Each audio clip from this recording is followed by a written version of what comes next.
What would happen if your baseball was filled with pure tungsten? Would your bat explode when you tried to hit it? What if instead we filled the bat with tungsten? Could you hit the ball further than normal? Now consider the world's heaviest golf ball, golf club, bowling ball, football, or even hammer. How would they all compare to their normal version? Over the past 4 years, I've made some of the world's heaviest sports equipment, and each one surprised me with their own unexpected results. We'll show you how using them differs from one sport to another in this video. Odds are you've never seen these videos, and YouTube will never show them to you. So sit back, relax, and enjoy these things I should never have made. Let's start with the baseball. Normally they're filled with string and cork, but what if the entire thing was solid metal? I wanted to find out, and while I was at it, I decided to make the world's lightest bat just so I could see some carnage. This is a baseball made of tungsten, one of the heaviest metals there is. Holy moly. And this is a bat made of balsa wood, the lightest wood there is. We made both of these using our superior machine skills, so we could see what happens when you use them against each other. Here's a hint. Step 1 is to get the tungsten down to baseball size. Luckily, tungsten is very brittle. Right, I'll tell you what.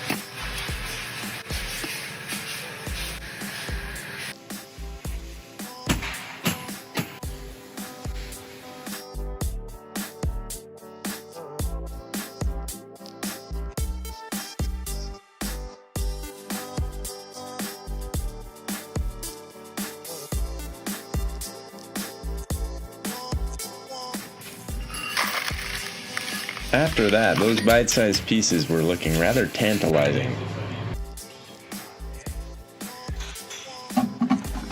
Once we got tired of waiting for our $500 hot plate to get hot enough to melt the bismuth, we remembered we have a kiln. Give it like a smack. Like hold it in your hands and keep holding it as you hit it against the ground. If I could just... Wow, Mitchell, you are a genius.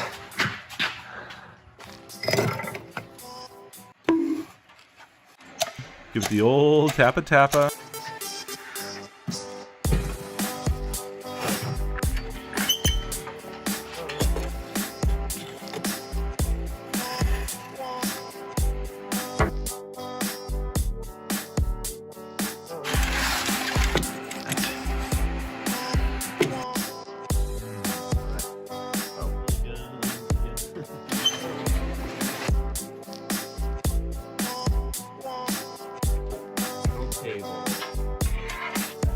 Resting over. You better be quick here, brother. One hand in it. We got the carbide bits. We're gonna fill in the gaps here with the melted bismuth. Yeah, just set the flaming bismuth slag on a nice table. Hey, this is steel table. It goes. Fill in those gaps. Oh yeah, baby. Ooh, that should be on a satisfying video compilation.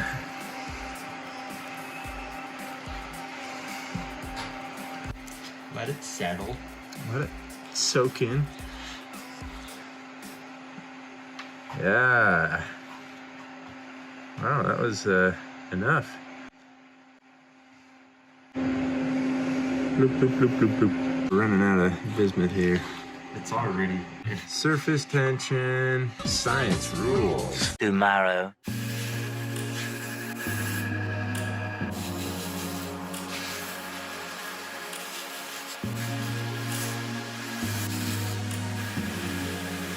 Round 2. Fight.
All that threading the needle and detangling really got me tuckered out, so I decided to reward myself with a hot and spicy McChicken.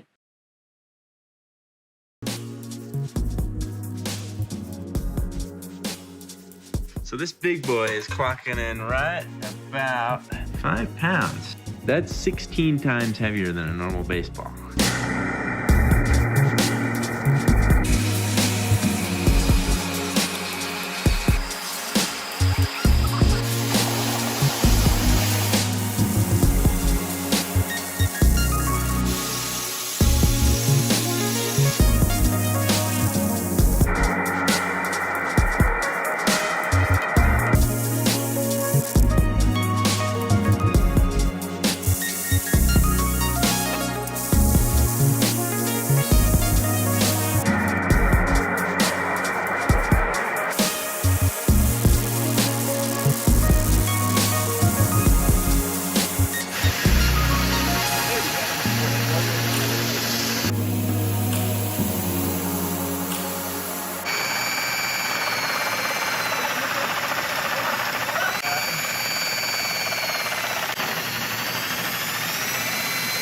Broke it, like hollowed itself out a little bit. Someone's gonna really like that method. I did it for whoever that person was. And then we remembered we're in a machine shop.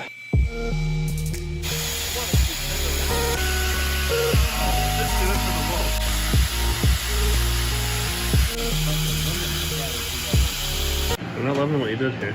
That looks terrible. It's just surfaced off the top. No. Dan? Trying to fix your mistake. That fragileness hit me. There you Oh, go. That's what it's supposed to look like. That's what I was going for. I hadn't hand sanded it yet. You weren't even close. I hadn't hand sanded yet.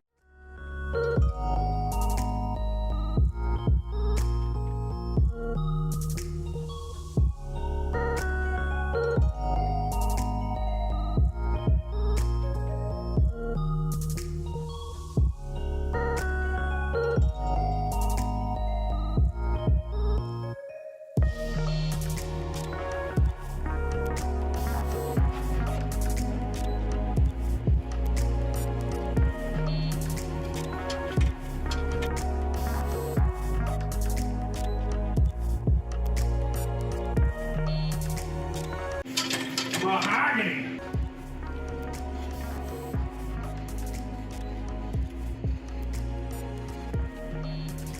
The handle here is a little thin, so we strengthened it by putting mahogany stain on it, since mahogany is a much stronger wood than balsa. And now it smells of rich mahogany. So this weighs in at about 4.8 ounces. That is very light. Yep. Time to go hit it.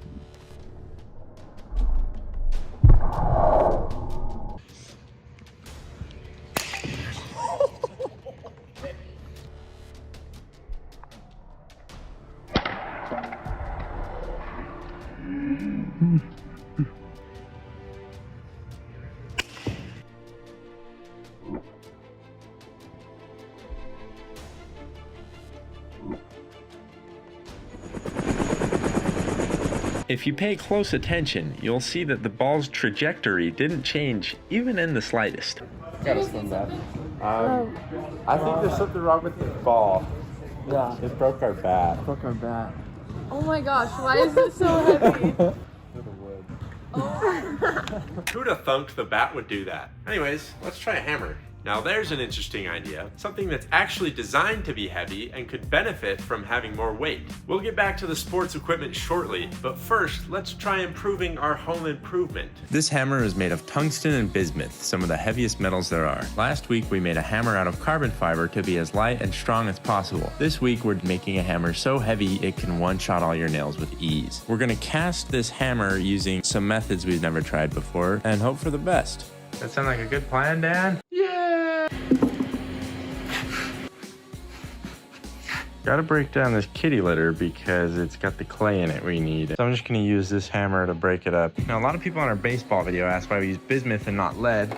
That's because we had a bunch of it around because we were trying to make a video doing really big crystals with it, but this was the biggest one we got. Also, it doesn't make you violent like lead does.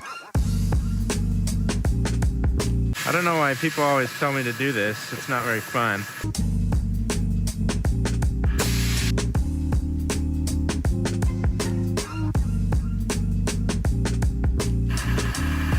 That is looking ready. Pretty colors.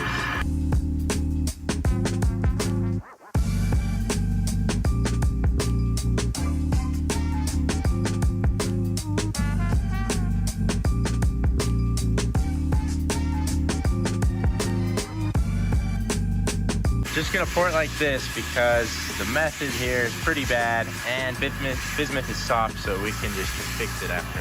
Gonna pour a little layer first and then add the tungsten.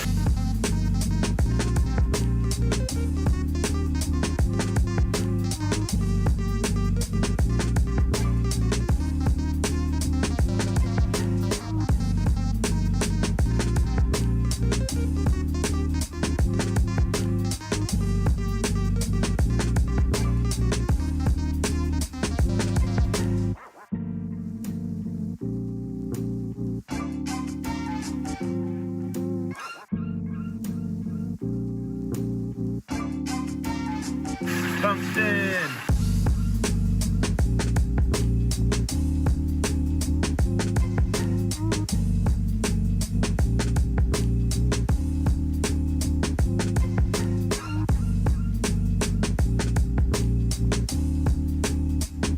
Release me! How do you feel about that? Very sad. Well, on the bright side, we've got a lot of handle here. We got some crystals forming already. Now, hopefully some of these colors stay on it. Steamy. All right, let's see how we did. This is probably gonna look really dumb. Oh, that's so heavy. Oh my goodness. Use a wire brush right about now.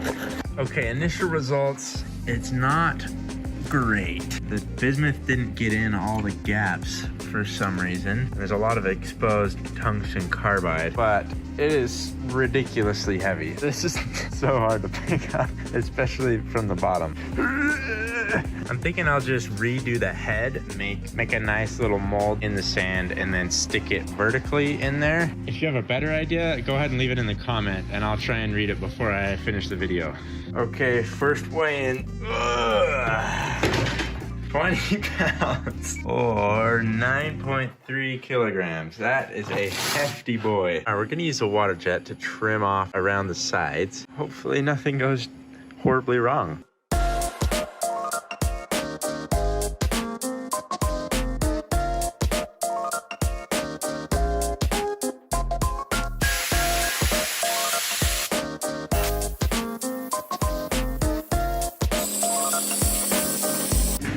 Too far and was hitting the tungsten, but it should be all right. I had a new idea. I'm gonna heat up some more bismuth and dip this in it to give it the cool rainbowy bismuth pattern.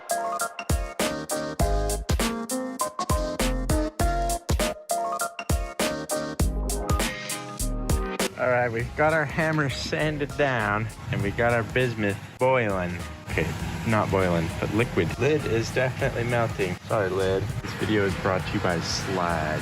Now, it's important that you test it. Make sure you've seasoned it just right. This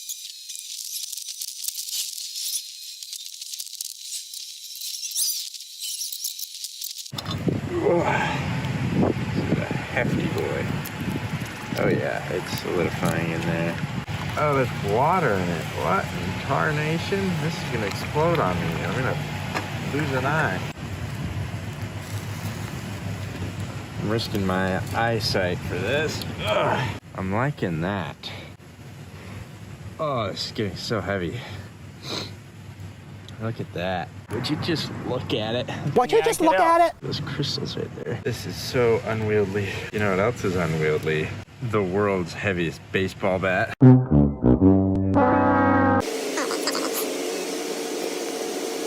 As it cools, it's turning more purple. The spatula is now turning green.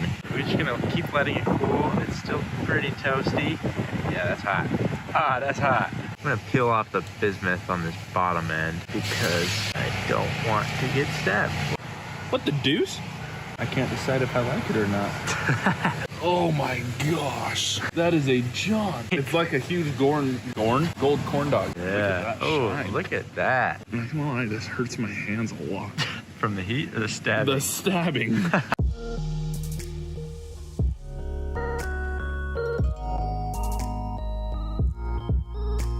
I forgot to reweigh it at the end, but the final weight was around 20.7 pounds. Here, hold this. Bro. What is that? Oh my gosh. Wait, what is it? Yo, That's heavy. what is it made of? Tungsten carbide and bismuth. How'd you make that? Watch the video. Bismuth, Nate. Got him. That's so heavy. How do you feel? Like the almighty. So, just like the last video, we're gonna do the small, medium, and large and see how the hammer performs. So we have here our previous contenders. Normal hammer, world's lightest hammer made of carbon fiber. Check out that video if you missed it.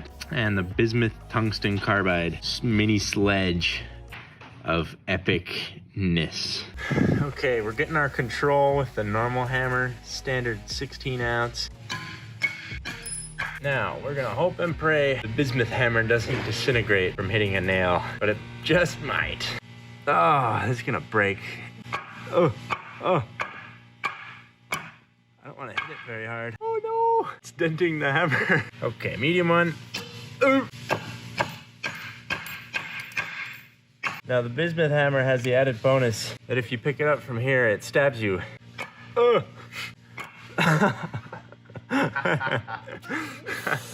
Yay, it works. Done.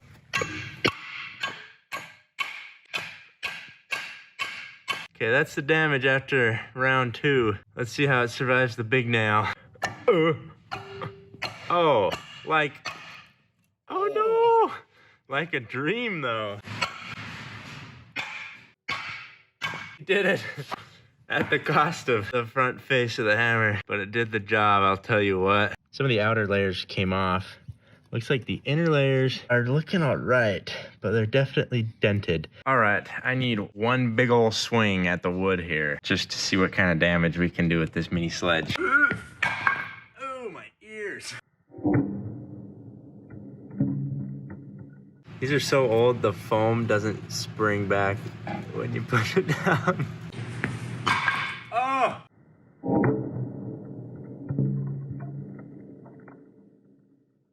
Oh no.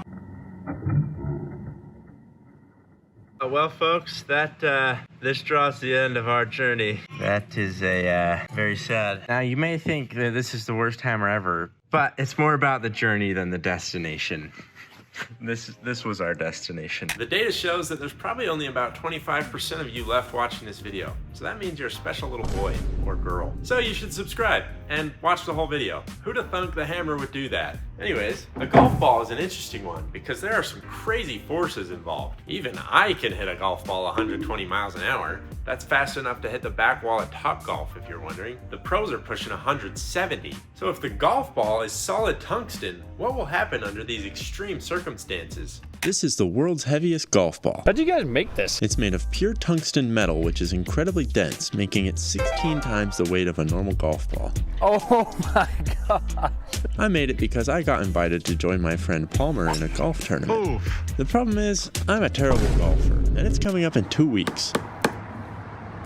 So just like a baseball player training with 3 bats, if I want to get better 16 times faster, the only way to do that is to train with a ball that's 16 times heavier. First, I need to make some heavy balls. This wasn't as easy as it looks. Ouch, that splashed onto me. I ended up trying 3 completely different methods before I got the super dense results I wanted. Once they're finished, I'll be running them through a whole bunch of different tests. A driver test to determine range, mini golf to test accuracy, and finally a danger test. I want to see how lethal it'd be if you accidentally got hit by my diabolical creation. To get started, we'll obviously need some golf balls. I don't want to pay for them, so while Palmer wasn't looking, I grabbed his balls. I don't think he'll notice they're gone. Now I'll cut these in half so I can replace the insides. This $300,000 Waterjet ought to do the trick. Perfect. Alright, for this first prototype, I thought I'd save some money and use materials I already had on hand. I've got this tungsten powder from the heavy bike tire video, and I always have resin. First, I need to remove all the lightweight insides that are tailor-made to make these balls fly as far as possible. That was a golf brand joke for all you nerds out there. This process was relatively easy, except for one issue I kept having. Maybe this time I won't microwave the resin at all. Well, it might not have cost me any money, but it definitely gave me lung and brain cancer. So I don't know if it was worth it. Let's weigh and test this thing out. Alright, it's time to weigh some balls. This is a normal golf ball, 1.6 ounces or 45 grams. This is the tungsten powder and resin. I can already feel it's heavier, which is good. 4.2 ounces or 120 grams. Let's do a distance test. Why is there a kid running across right now? Gosh. This is the tungsten dust and resin golf ball. Let's see how far it goes.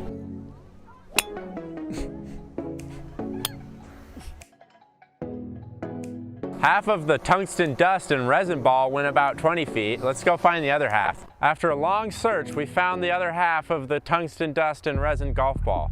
It's sitting right here at 115 feet. This is the tungsten powder and resin ball.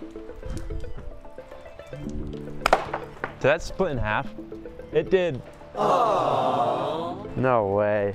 The resin leaked out. How do you put two half circles together full of a liquid and not have it spill out? Do you think we're gonna be able to see the split? I hope so. Oh, okay, there's the hit. Oh, you can see the two half circles splitting apart. That wasn't even a good hit. Even with a golf ball that's not that heavy, it still put a lot of stress on the golf club. I'm excited to see the heavier balls. Love me some heavy balls. This ball was pretty bad. It wasn't even that heavy and it didn't survive the test. So I think we need to try something else. Okay, well that was a step in the right direction, but it would seem that my golf club is perfectly intact and the ball took a lot of damage, which is the opposite of what I wanted. So I have another idea for how to make this work. The real ones in the audience will have seen our past videos where I used tungsten carbide bits and filled in the gaps with bismuth to make the world's heaviest baseball. Well, guess what?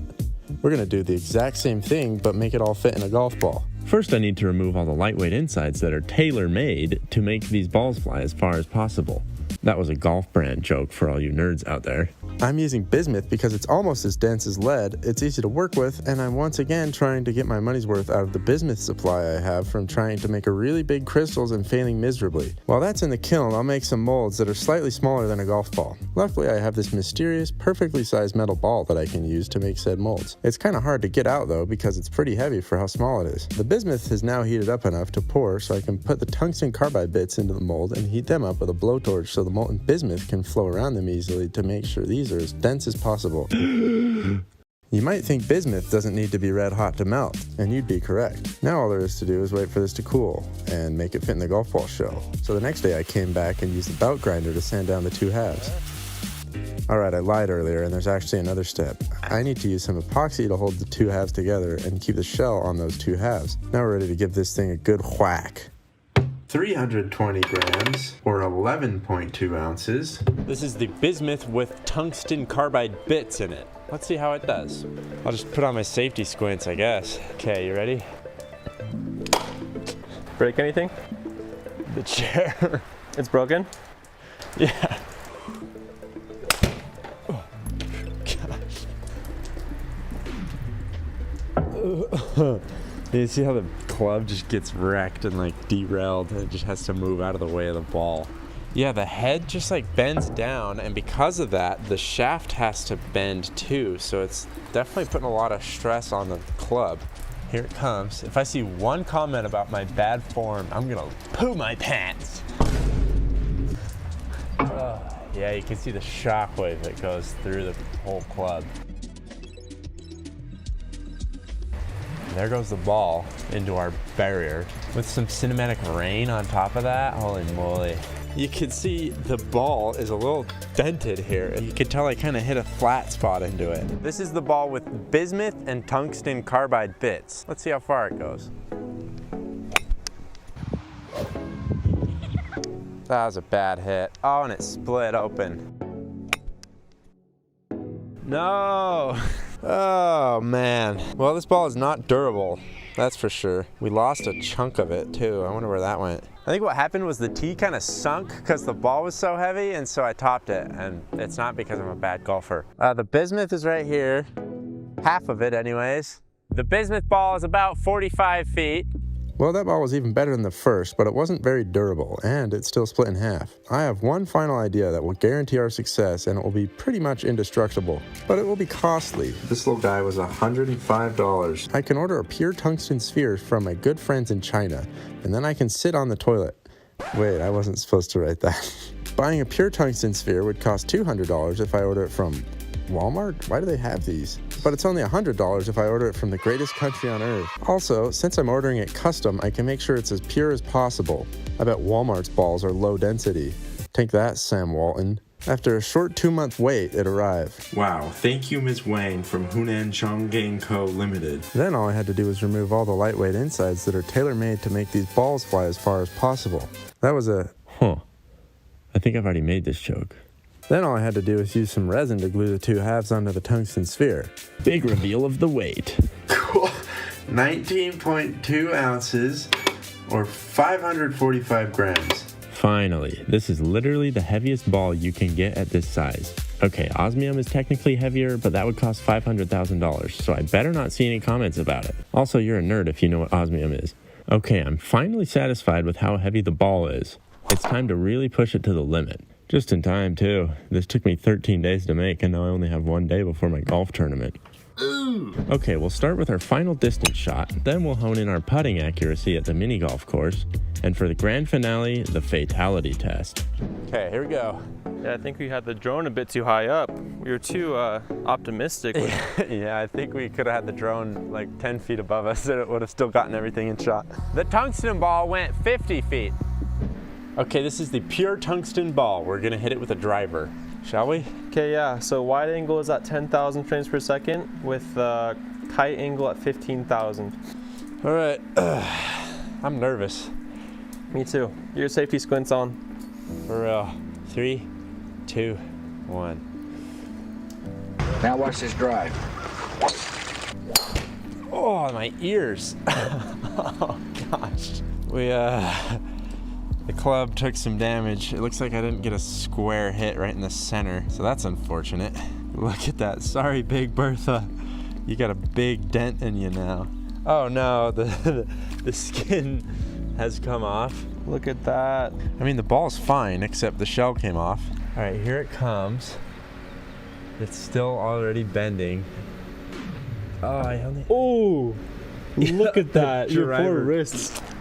Yeah, I actually didn't feel that much in my wrists. I think the club absorbed most of it. Oh, and there goes the shell. That's crazy. When you watch your golf swing in slow motion, you can see every minor detail that you did wrong. Do like a freeze frame on it when it's most bent, like right there. That's crazy. It's like, we could plot that on a graph. Okay, here it comes. Oh. The way they have to go completely different directions because of the forces involved. Yeah, it's like a little Newton's cradle. They kind of bounce off of each other. Yeah. Dude, I bet it'd be crazy. Tungsten on titanium. Do you think we'd get any sparks or anything? We might as well try. That's gonna be loud. Yeah, let's try that. The exposed metal half on the club, that'll be cool. I was just playing with this and it just delaminated. That's loud. Holy crap. That's gonna be loud. I think I might want some ear protection for myself. All right, because I'm bad at golf, we have Palmer taking a swing. Yay. I hope I don't break my wrist if I'm being Palmer's honest. won competitions golfing, so I mean, he's something of a golfer. Swinging in 3, 2, 1. Oh, Where'd it go? I think it's under the mattress. Oh, yep, there it is. Well, we got a good dent and a crack on the face. Oh, goodness.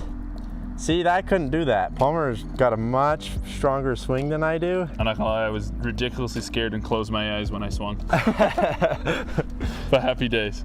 I mean, I kind of loosened it up for you. You did, but I mean, that's pretty center ball strike, I think. Holy moly, I bet that looks nice in slow-mo. I'm sorry, Big Bertha. Yeah, you've done well, VFT Titanium. See it. Alrighty, here it goes. Oh, Look at the sparks. Jeez. That's crazy.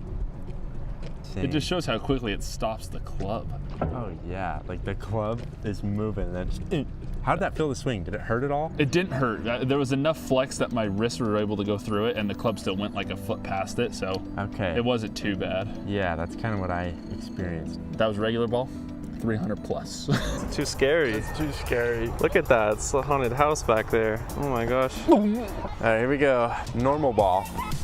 Got to use the berm. Oh, what a shot. What a shot. All right, here we go. We got to line this up. Oh, I did it in par. All right, this is the pure tungsten ball. Let's see. I'm gonna need a wind up on this one. Oh, you're pretty weak, bro. No, I swear, I'm not. Get another schwack. Oh. Oh, what a putt. What was Beautiful. that, 4 hits? All right, what's your name? Good name. I hardly know her. Holy sh! How's that feel? I'm about to break my putter. Yeah, you got your own putter here. Yeah. You're a pro. Sky Cameron. Do you want to use the crappy ones? I am gonna take a crappy putter. Oh, dude, that's like the shock on the hands is incredible. Good hit. All right, I made it over the hump. I did better than him. That's all I care That's all about. that matters. How'd you guys make this? It's pure tungsten. Make that yourself? Kind of. We ordered a sphere of tungsten and then we cut a ball in half. Just the way God intended. Amen. Oh my gosh, this ball is so heavy. It's like a 20-pound ball. Yeah, What it the- feels wrong, huh? That is crazy. You guys actually hitting this? Yeah, you want to try it? The clubs aren't even heavy enough. Yeah, I know. These gloves are too small. Ah, so good though. So good. That's awesome. Yeah, final hole. If I don't get it in the middle, I'm gonna be pissed. No. Oh. I'm the greatest golfer there is. All right, here we go with the tungsten ball. You thought I was gonna hit it in there? I'm not stupid. We gotta film more stuff with this. Well, tungsten ball sucks for mini golf. Let's try something else. Let's do a little air cannon test. We'll start with a normal golf ball and then use our pure tungsten one after and see the difference. Say rest in peace to Mr. Bones. Yeah, it's already been in an accident. Broke his jaw. Let's get going. For real. I'm tired of waiting around. Seriously, look at all this setup. Yeah, this Hours took of setup. 3 hours. We had to empty the Waterjet to get this bag of garnet, and that took so long. Cut to the footage of me straight jorking it. Where's our jamming rod? Call me a colonial soldier the way I be packing this rifle around. We'll have a jousting match. A friendly duel. Ugh. Normal golf ball in 3, 2, 1. The skull seems to be destroyed. Oh, it's over here. I think you'd very much be dead, but I want to see what it looks like in slow-mo. I have to admit, I used one of your Callaway balls. No. I'm sorry. My lucky balls? Sorry, yeah, Damn. it was lucky. Maybe it's somewhere here. Maybe it didn't explode. Yeah. Oh. Oh. Oh. Oh, it bounced back. His mind is blown. It literally looks like a puzzle piece that just got destroyed. That's insane. My Callaway ball's gonna be right over there somewhere. I think you're right. Maybe it's on the roof. I think it's on the roof. It could be on the roof. It did get launched. Oh, wow. That whole skull just folded.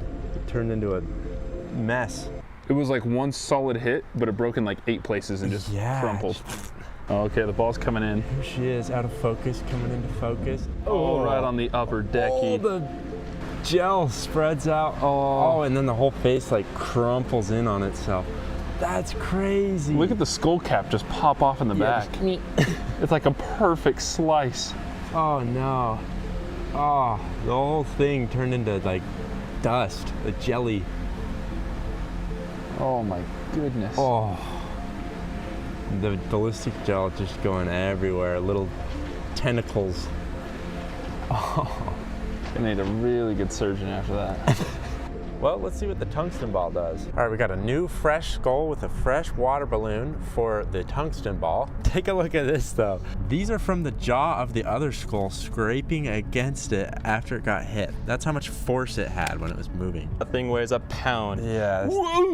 It's like Thor's hammer. Yeah. Oh. Down the hatch she goes. Okay, tungsten ball in 3, 2, 1. Holy moly. Where's the skull? It's right here. What in tarnation? What happened? Did the air just blow it over because the ball took so long to accelerate? It might have. I have no idea. Let's watch the wide angle. Yeah. All right, here it is. Let's see what happened. Oh, it skimmed his head. That's actually pretty cool. Oh, that's crazy. Oh, and you see the skull still separate. That's crazy, that skim. Oh, and then you can see the ball. Oh, the bubbles of ballistic gel are crazy. Well, this is really cool, but we definitely need a good hit. So let's try again. Yeah, let's all this back up. For real. We glued the shell back on. The sun is back out. We're so back.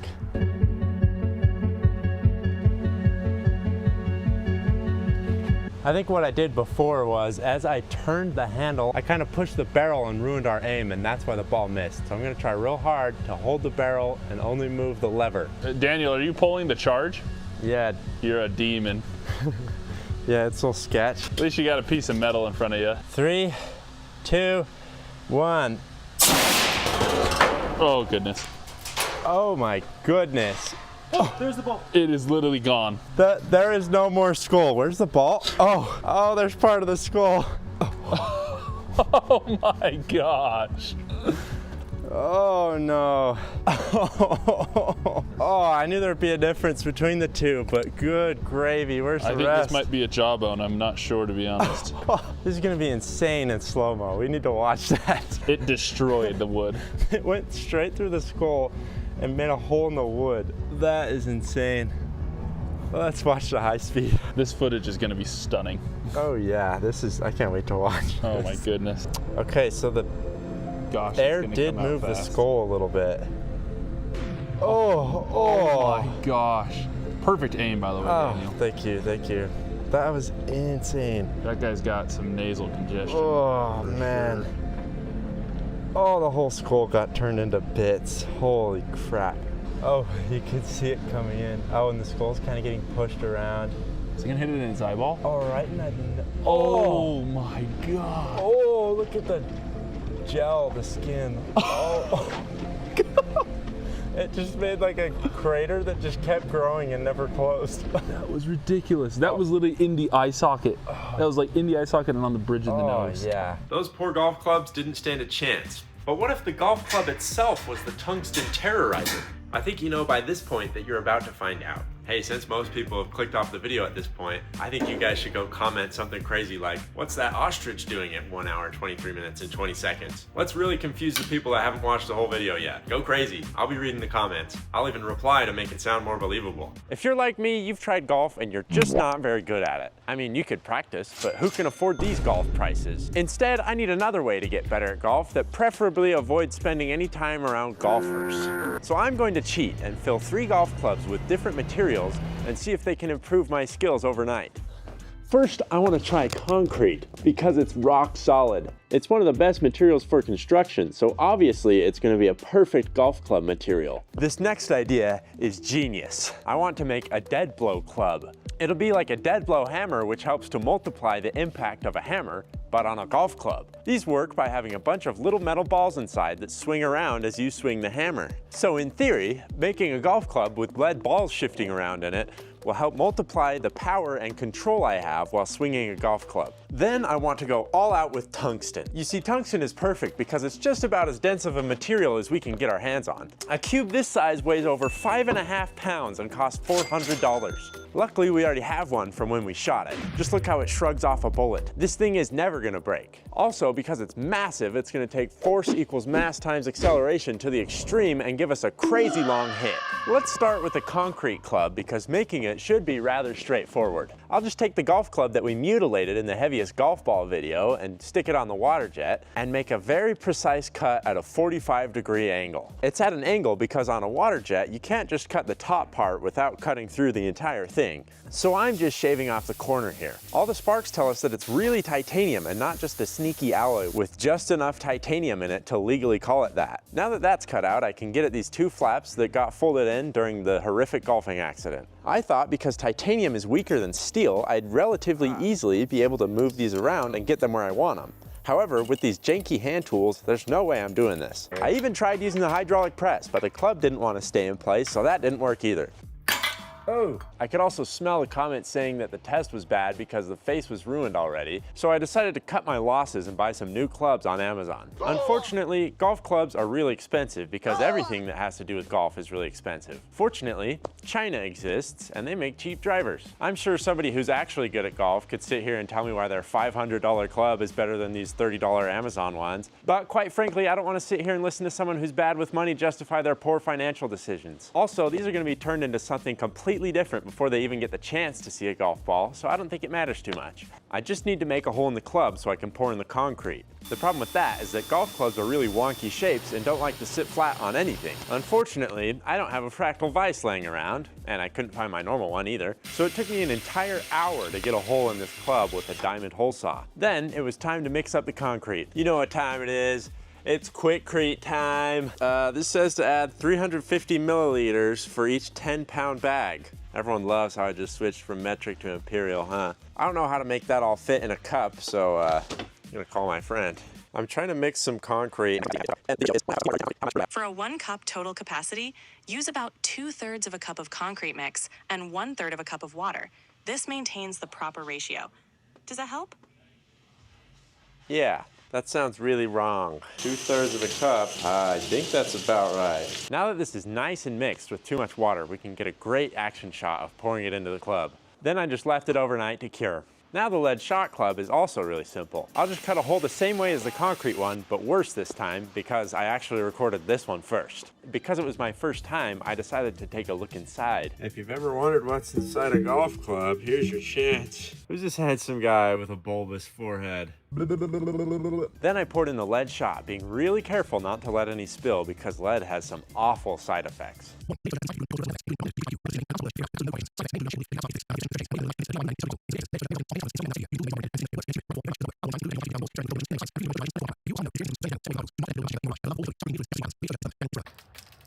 How to spill your lead everywhere. All right, subscribe for more tutorials. It's finally full. All right, I got so focused on filling it up, I forgot you're not supposed to fill it up. It's supposed to be like 2/3 to 3/4 full. So I gotta do the dump of shame. That's what I call using a porta potty. Then all I had to do was seal it back up. Now for the tungsten cube club. I decided the titanium driver with the messed up head would be perfect for this because we'd be removing most of it. So I strapped it down to some plywood and brought the jet over it. Something CIA torture methods. I'm doing this all manually from the Waterjet computer, so I really hope this doesn't turn out horribly wrong. These kinds of cuts are fun because you can just watch the jet cut through like butter. Okay, I got the information I needed out of the club, so we're done here. Now I just need to remove this part and the tungsten cube should fit nicely. What am I burning? I need a better respirator than this.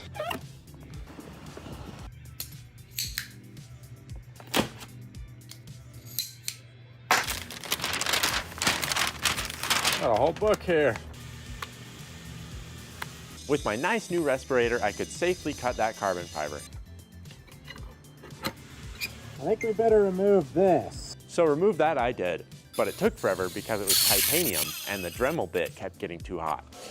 Oh, yeah, that wasn't supposed to happen. That put a nice couple of dents in the table. Anyways, I think we're finally to a point where the tungsten cube fits into the driver. Look at this. Look at that. That is flush. If you thought I was going to try to secure this any other way than using epoxy, you clearly haven't watched enough of this channel, and you must have a sad life. This looks like boogers. We're just gonna make sure we get plenty of resin in there and that should do the trick. You might be thinking the tungsten cube is really smooth, so the epoxy isn't really gonna stick to it. But if you were thinking that, You're a big nerd. Okay, let's give these clubs a test with some slow-mo to see if they're any different from a regular club. And then I'll compete against Palmer for the heavy club championship. But first, let's see how much these clubs weigh. Okay, here's the concrete club. A humble 2 pounds, 8 ounces, or 1.16 kilograms.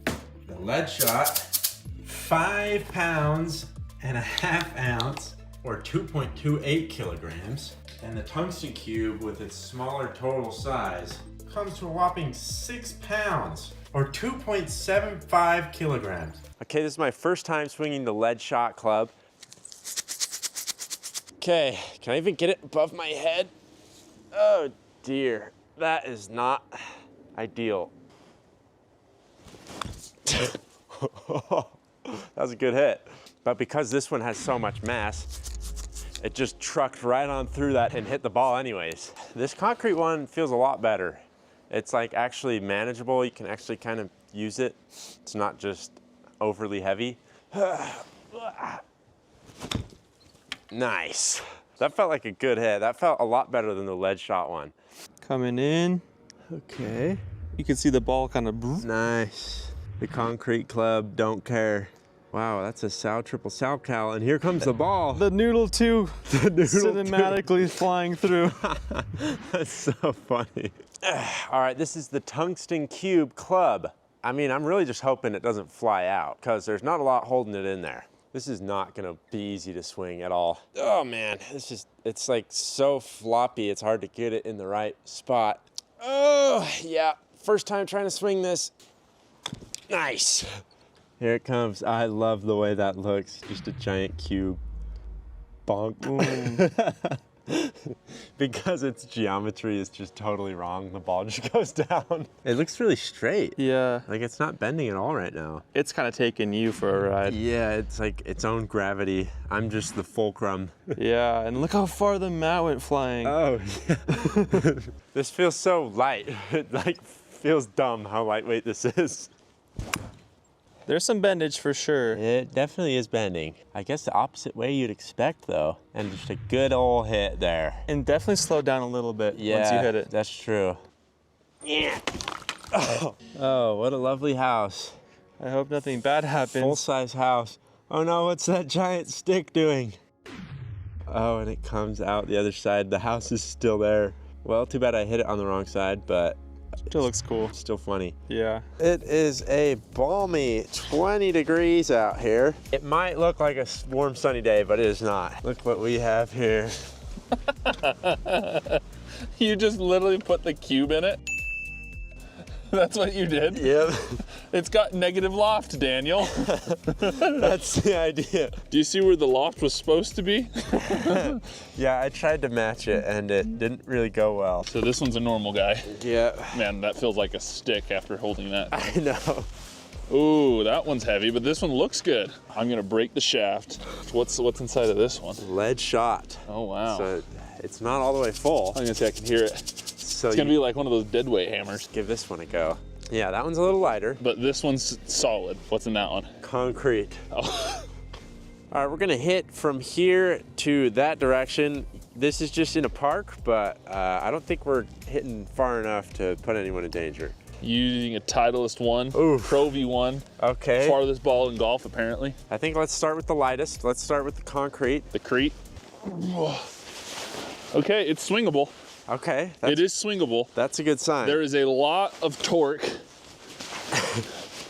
but it's like not me. bad. Yeah, I can tell your movements are definitely slowed down. This is gonna be as hard as I can swing. My goal is to hit triple digits. If we hit big hundo, I would call this a complete success. Oh boy, I lost it. Dude, that is going so far. That thing is zooming. Do you see it? I have no idea where it went. Okay, okay. I will run to it then because I can see it. Okay. You stay right where I'm at and then I'll rangefinder you. All right. 133! Heck yeah! This one, well, yes, don't get me wrong, it definitely feels heavy. In comparison to those two, it feels light. I could not feel the ball a bit. Like I just swung through it and then I just saw the ball go. I didn't feel it hit it at all. All right. Oh boy. That is not ideal, I'll tell you what. No. That almost hit you. Right past my head. Oh, yeah. And now that is a strike. That's going to hit the freaking pavilion. Holy moly. I knew I had it in me. Woo! 129. Lead balls. Lead balls. Big lead balls. This one is, there is no way I'm getting close to a full hard swing at all. It is so heavy. I'm nervous that even on this swing, it might break at the top. Okay. So be careful here and let's see what we got. All right, I'll stand back a little more. Here comes one practice swing to see what we can do here. Oh, the bend on the club. Okay. So we can get a swing at it. Here we go. Show us what you got. Going for the win.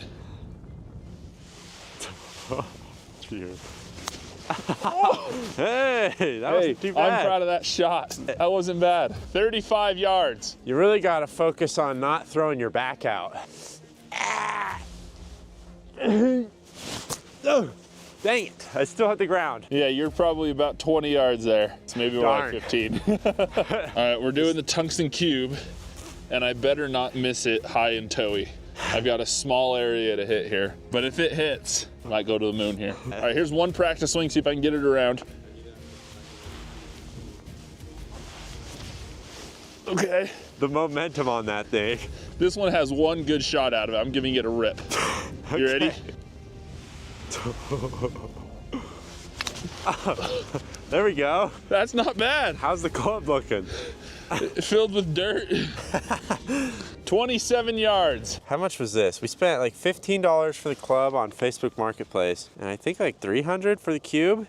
Wow. So that's a standard driver cost. This is, and I would much prefer this over anything else. You've seen how heavy a tungsten and bismuth baseball is and what it can do to a lightweight bat, but that combination is just not durable. You know what is? Pure tungsten. How do we get our hands on a pure tungsten ball? You're about to find out. World's Heaviest Baseball 1.0 broke this bat, but it was made of pure balsa, and then the ball itself started breaking, and then I melted it down and put it into the world's heaviest bowling ball. Your sacrifice was greatly appreciated, baseball formerly known as the world's heaviest, but this new ball is here to stay. You see, it couldn't be melted even if I tried. Tungsten's melting point is so high that it's incredibly difficult to machine, and that's why it costs so much to buy something like this. So if we really wanted to get our hands on some good quality tungsten, we were going to either have to pay up or start looking overseas. Now, if I learned anything in the time I spent in Chinese factories, it's that they know a thing about reducing labor costs. So we did some digging, and after getting a few quotes, we found a factory that said they'd do it for $500. Sound a little too good to be true? I didn't think so. So we sent them $500. And 55 days later, without any response from the factory and our PayPal buyer's protection about to expire, we started to think it was maybe a bad idea. But in the 11th hour, just as all hope was dwindling, we got a shipping notification and a message from the factory saying our prized tungsten sphere was on its way. Now that we have a pure tungsten sphere, we need to make it look like a baseball. So many choices. How am I supposed to know which one? Check this out. Ooh, is this genuine? Genuine. Look at that. That's some nice stuff. Like furry bottom, clean toppers. Yeah, I've got a furry bottom.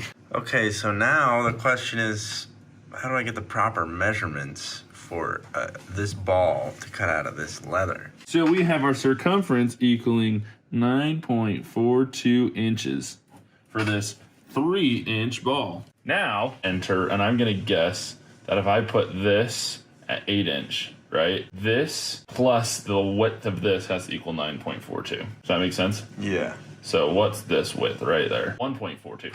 Oh my gosh. What a guess. What a guess. So what are the odds we have the Waterjet cut the holes for the stitching so I don't have to do that manually? I don't think that's going to work, actually. Because I think the Waterjet trim is actually going to be too big. Ah, yes. Strange, but works. Sorry, dirty white leather now. There we go. Nice.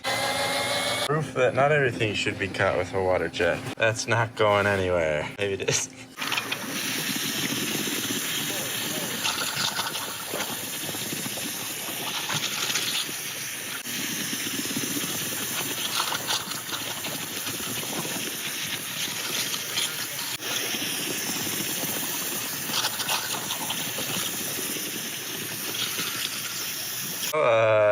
A little folding there, but a little folding never hurt anybody. Yeah, tab right there either, yeah. I think that's gonna work out great. Now it's just a little bit wet and gross. Oh yeah. Was the math correct? It's looking good. Oh. Brother, it doesn't look good. It looks fantastic. I think you're right. That's gonna look real nice in no time. Cue the stitching compilation. Now it's really important to use the proper tools for a job like this where you want it to be precise. So I found this center punch in the tool chest and used that. The spring-loaded mechanism gives you a nice strike on its own. That's why I used a hammer to smash it down. After the holes were punched, I started sewing it together by memory from the first heavy baseball I made. But then I remembered I didn't remember how to do it, so I watched the How It's Made video again. They press 2 cutouts to the center sticky surface. Now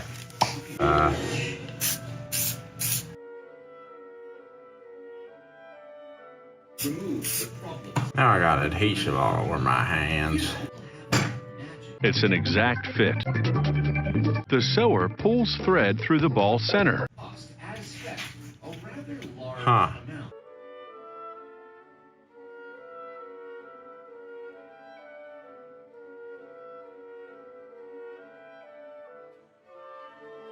Huh.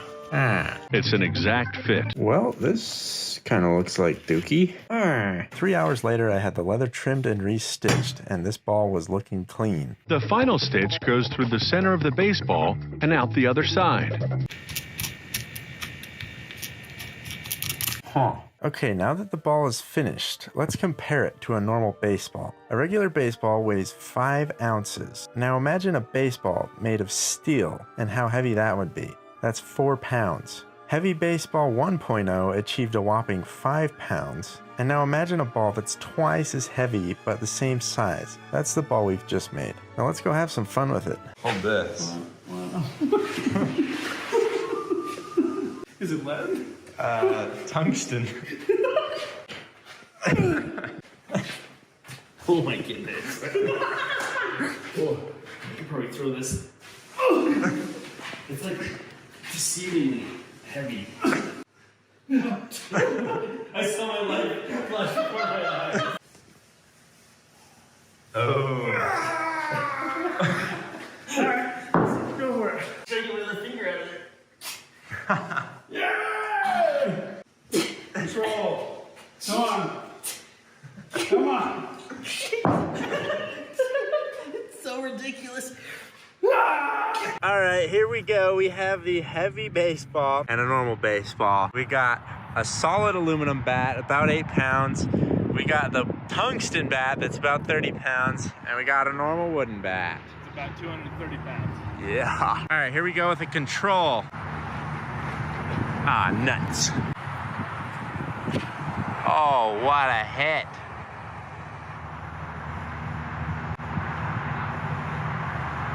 I was doing some test swings against just the metal post.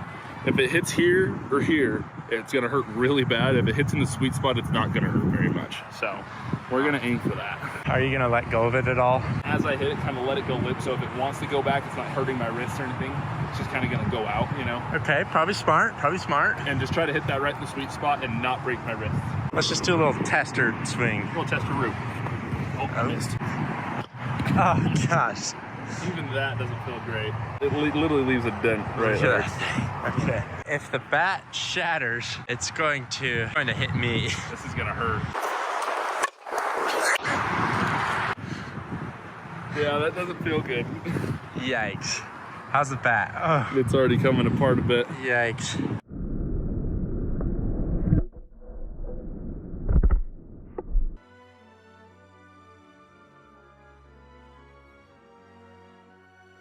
Yeah, right as I hit that, right as it hits, it just wants to come back into my hand.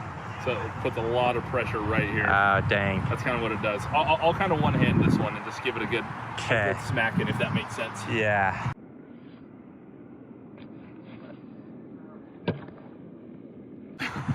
It vibrated into my finger and I can't feel my finger. My finger's numb. Uh-oh. That feels weird. That is a nice dent.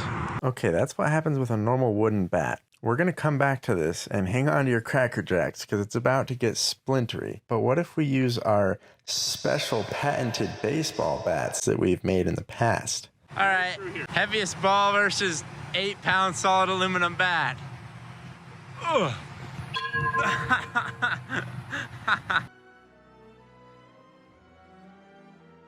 How's the bat? Oh no. There's a big old dent in it. A chunk out of the baseball. Oh, did it? At least the leather. Oh, ouchie. Just the leather, not the tungsten itself. Yeah, I wasn't holding on to that thing. Yeah, I don't blame you. All right, and we're not gonna use this one because you can't even really swing it. Yeah.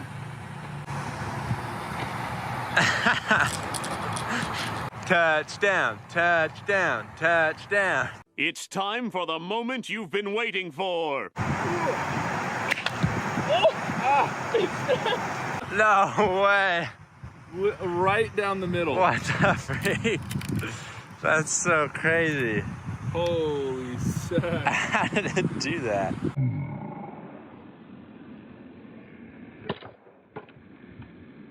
We thought it'd snap at the handle, not right down the middle of Yeah. it. What the? That is so funny. Well, Come on, focus. On the bright side, we now have a cricket bat. Yes, we have two bats We now. have 2 cricket bats. Holy crap, how's the ball? Unfazed. Unfazed. Come on. The leather is a little scuffed up, but that's about it. Holy crap, that's wild. That's a clean break. I tell you what. Let's analyze this clip a little bit. Look at the trajectory of the ball. It stops in place and moves forward about 2 inches, but the force required to stop it was enough to split the bat clean down the middle. Compare this to the normal baseball that went a couple hundred feet with the same force. If this isn't physics in action, I don't know what is. That baseball bat never stood a chance, and that's because it was a normal wooden one. So I think it's time we make the bat the heavy one. Because if the bat is heavier, surely that means you'll get a home run every time. Babe Ruth's got nothing on this. This is the world's heaviest baseball bat, How'd you guys make this? Is it freaking cement? clocking in at over twice the weight of our previous record holder. I made it because, as everybody knows, a more powerful bat means a more powerful swing. Or maybe I just made it because I have nothing better to do with my time and I enjoy breaking records in a category between me and literally no one else. This build process required skills I gained from previous heavy object videos, as well as a few new ones I gained along the way. What was supposed to take 1 week ended up taking 3. No! That's why I haven't uploaded in a month, and that's why I need you to watch the whole video so I can get that sweet YouTube money. And then when you're done, watch it again for good measure. I don't even care if you pay attention. Anyways, this was a really challenging process. Doing a casting of this size is difficult enough, but doing it with exotic metals like bismuth, zinc, and tungsten pushed my skills to the absolute limit. However, the end result was definitely worth it. This video is sponsored by FlexiSpa. The first step is to get a mold, but you can't just walk into a Walmart and buy one. So I went and got the scrap wood from the new Waterjet delivery and started putting my superior carpentry skills to work. Because the bat will be so heavy, the mold needs to be robust. I'll call her Brenda's mom. Now I need to cut all the wood down. The only problem is I lost all my real saw blades in the move, leaving me no choice but to use the triangle saw blade from our dangerous saw blades video. We do have a brand new Waterjet that will work nicely to cut these plywood pieces down to size. Just look how clean she is, and how clean she cuts. We'll definitely need a new name for this new jet. I'm thinking Large Marge the Barge, but let me know what you think about that. I'll screw all those together, then clean it up with Large Marge's help. The finished mold was so heavy that I couldn't pick it up, so I had to use my ballroom dancing expertise. And before she knew it, Brenda's mom had floated across the floor. Chances are you've seen those videos where they make something out of styrofoam, pack sand around it, and then pour molten metal in, and it makes a perfect metal replacement of what they made out of styrofoam. So I'm going to do exactly that, and it's going to be really easy, and there aren't going to be any problems. I didn't have a baseball bat-sized piece of styrofoam, so I had an amazing idea that involves something truly great. This is insulation foam, and it will form into any shape I want it to, but first it needs to be shaken well. The best part about this stuff is that it's really satisfying to watch, especially if you speed up the footage. The next day, it's also really satisfying to clean up. This is where the fun begins, but first we have to mount this onto something so it'll actually spin. And there it is. That definitely moved because it took me like 4 hours to set this up. Then it was time to test my setup. Oh dear, that is not centered. In fact, the whole thing is bent, but it might be okay. Now I'll make the outline of a baseball bat in AutoCAD, but I'll give it the Pixar mom treatment so it's extra thick when we're done. If you've been around our channel for a while, you'll know we're about to use the Waterjet like a lathe. This is simultaneously the most perfect way to shape something, and the most cursed way to shape something. Let's hope it's more of the former and less of the latter. Weighing down the drill helps a lot to steady it, but enough yapping, let's start cutting. Even if it's slightly off-centered, it will still balance out when the material is removed, so a little wobble is okay. That's what I told your mom. Despite trying to only take a little foam off, it went way too deep because you kind of just have to eyeball it to line it up. Let's give this another go after a quick Doug break. Hi, Doug. Hi. Oh, he peed a little again. Oh. This time I'll put the rod in before the foam so it's perfectly centered. Kind of weird how it grew up instead of going out or doing other things. Just like me, I grew up instead of going out. Okay, it works this time, I promise.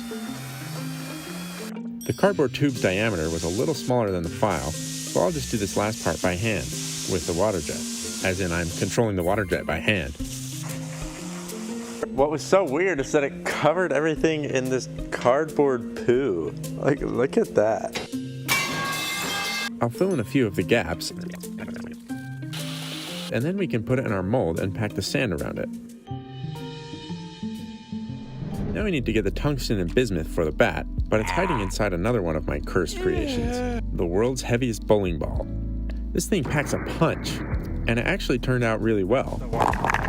So I'm a little sad to have to do this, but we need that precious tungsten. The bowling ball is taller than Large Marge's maximum height, so I have to do this in a few different cuts. After cutting it all the way around, it still didn't want to come apart, so I put on my sus protective gear and started hammering. A few good swings of the hammer and I split on that thing. Yes! The bismuth didn't want to come out, so I brought my more persuasive friend. I can't believe that worked. I did the same thing on the other half, and then I had my precious bismuth and tungsten. Bismuth has a relatively low melting point of just 520 degrees, so I just put it on a pot on the stove and covered it with ceramic insulation. Don't try this at home, kids. A little while later, it was all melted. I'll pull out the tungsten rods, get rid of the slag, then I'll carry it over to the mold and get on this chair, which isn't sketchy at all, by the way, and start pouring. Please don't explode in my face. It's not melting the foam the way I'd like, so I stop pouring and I'll get the bismuth a bit hotter.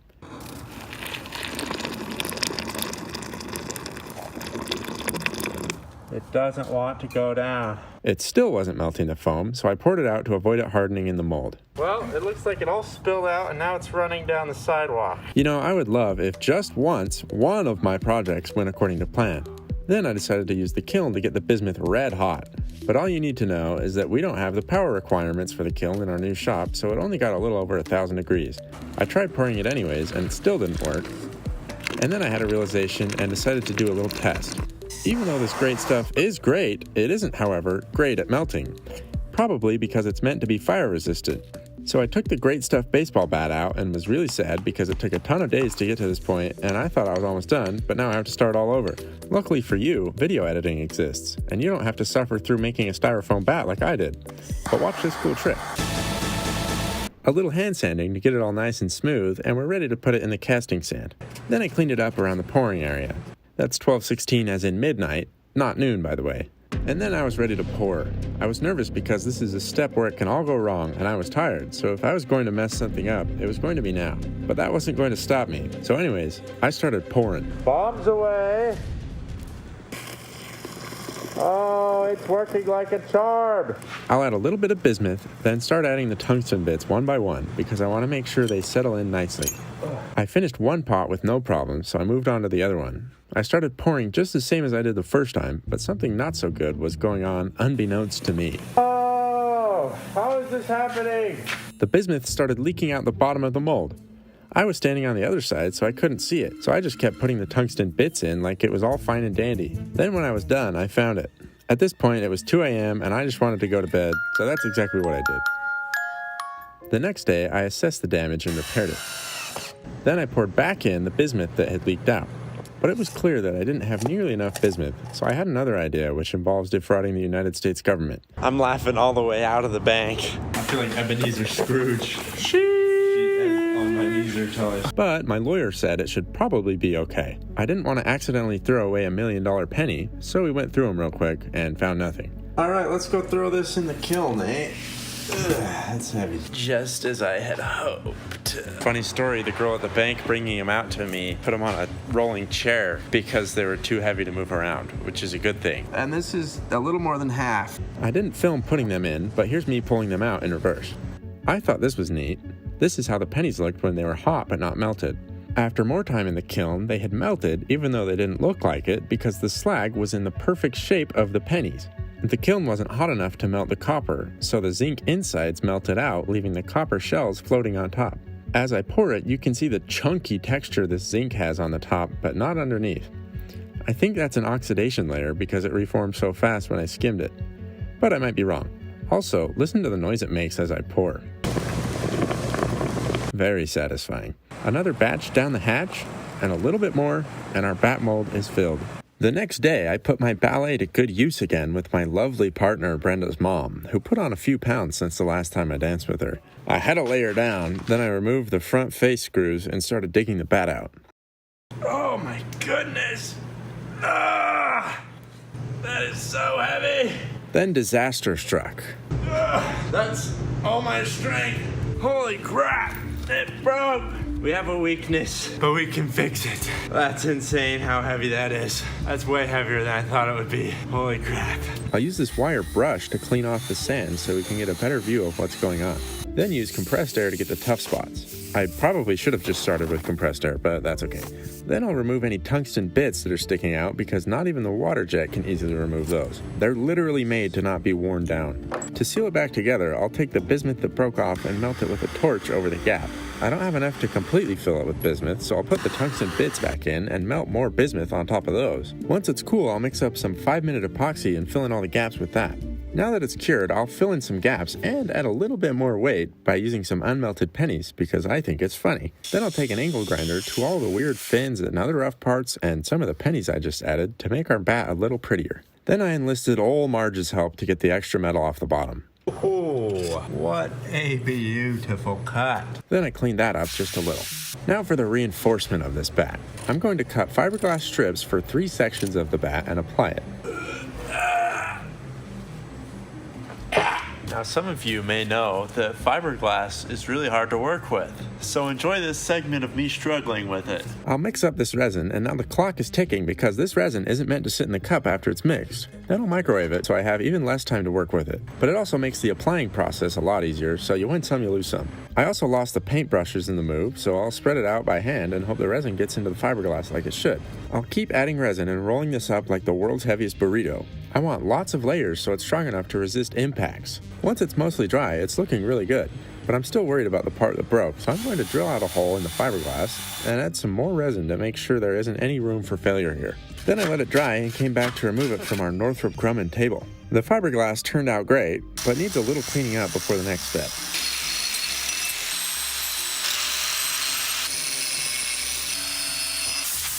My automotive friends might know what this is. Bondo. But I had to be careful with it. Prolonged or repeated overexposure may affect the hearing. What? I'm in the thick of it. Oh. I've actually never used Bondo before, but I graduated from Chris Fix University, so I should be fine. I'll mix it up real good, then start spreading it over the parts of the bat that have holes in them. Then I just started covering the whole thing because, let's be honest, it needed it. I started hand sanding it, and that was taking forever, so I switched to a power sander, and that actually worked. Go figure. I'm loving how this is looking, but I didn't come this far to have an unfinished looking bat, so I took it to the paint booth and got it all set up. I'll start with a few light coats of primer, then run out of that primer and switch to another kind that is infinitely worse and will cause me problems. Then I'll switch to a third primer and try to fix those problems. Then I'll take a Doug break from all that exhaustive priming, and because it needs to dry. Doug, puff, puff, pass. My turn. Now I'm ready to paint it. I want a color that lets people know the kind of bat they're dealing with. The stupid kind. The bat's almost done, but we need a good name, so we better go bother Alex. Now a bat of this sheer stature needs a name befitting, so we've come to the plotter. Sounds like Galaga. We'll cut it out, and then carefully remove the stencil from the letters and put it on the bat. Gotta be careful with the floating parts of the letters. The penultimate step is to spray the letters with another color that contrasts against the teal. The orange is overpowered by the aquamarine, so it takes a lot of coats to completely cover it, but we got there eventually. Now we'll remove the stencil, and this is gonna look so good. I meant to say, now we'll peel off the letters, and this is gonna look so good. Thank goodness the bat is done. That was literally 3.5 weeks of pain. This thing is over 2 times heavier than our previous heavy bat. That's 27 times heavier than a normal baseball bat, or roughly the weight of a full-size Australian Shepherd. So I went to Mark Rober's favorite school to get some public reactions. Here's a fun little story. When I got home and was taking this out of my car, I like pulled the tendons in my hand. That's the kind of weight we're dealing with here. This is a workout just getting there. Oh my gosh, my traps are actually so sore. I'm feeling like I just got Brenda'd out of my mind.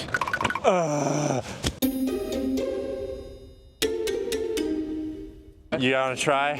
I'm alright. Oh no, it'll take 30 seconds. All right, no, come here. You look like a strong guy. We got the world's heaviest baseball bat. You gotta guess the weight. This is my boy Luke. I'm gonna guess 53. Oh, you're close. I can bunt this. All right, bunt that bad boy. All right, step right up and guess the weight of the world's heaviest baseball bat. I would say it's 47 pounds. Ooh. Yeah, I would say like 43. Okay, okay. It made like a dent in the ground. Pick it up and give it a swing. Give what a swing? The bat. What the? Is it freaking cement? Ready? Swing! Teamwork. Wow, you guys did it with the power of teamwork. What do you guys think it weighs? 50? Is that Close? 50? That's a good guess. I'm thinking like, yeah, 55. Okay, that's really close. Do we get a no? 60 pounds. Oh, 60. I almost guessed 60. Yeah, you guys did a good job. You get to spin my hat, so you got close enough. Yeah. Yeah. This is a lot heavier than I anticipated. Probably like 100 pounds. Oh, that's a good guess. You gonna tell me how much it actually weighs? It's 60 pounds. 60 pounds? Yeah, do you want to try swinging it? We're going back to the caveman days. All right. Can I like spin around? Yeah. Okay, okay. That's a method. It's swinging me around now. Dude, what? It is big. Brenda's very big. 1. Oh, 1, 3. Ah, too low again. All right, 1, 2, 3. Yes! Yeah. Hey, what's up, guys? It's Big Brenda. You want me to throw you the ball? All right, I'll give you a countdown. You got to get it moving. 1, 2, 3. Oh, I threw. Oh, what a grand finale. What a tragedy. Now, bowling is made easier if you have a heavier ball, because a heavier ball can knock down the pins easier. So if you make your bowling ball extremely heavy, will it knock down the pins extremely easily? This bowling ball is filled with tungsten, one of the heaviest metals on Earth. Holy moly. I made it because I'm not very good at bowling, and if I want to win, I need some sort of advantage. Now, I may not be great at bowling, but I'm also not great at casting, but that's not going to stop me from doing it. So will the world's heaviest bowling ball guarantee strikes, or will its only use be dropping it off the roof onto whatever item is unlucky enough to be underneath? There's only one way to find out. Luckily, I have a bowling ball that's been cut in half just sitting around. It's been 84 years. Oh, it worked. This really wasn't secured to anything besides this metal part here.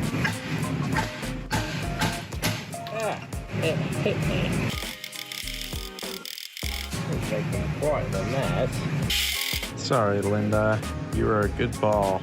I will now begin the relaxing and enjoyable process of hollowing out a bowling ball with an angle grinder. Learned this one back in Nam.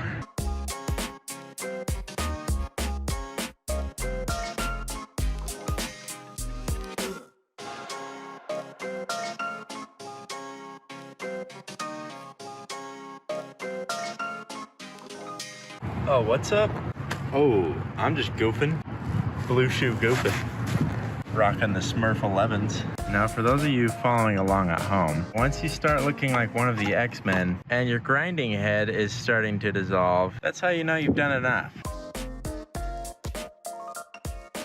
Okay, how well does the deceptively heavy kettlebell fit in the bowling ball? Oh, like a glove.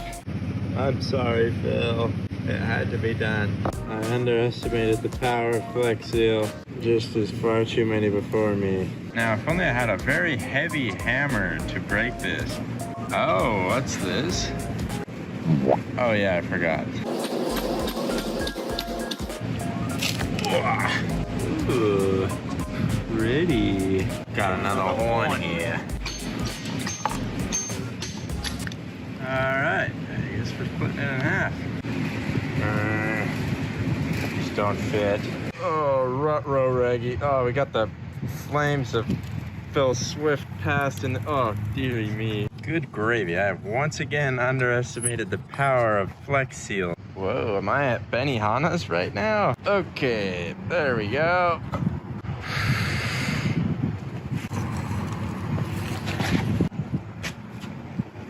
Ah, you stay there. You're supposed to go out. Stop that, stop it, stop it. There.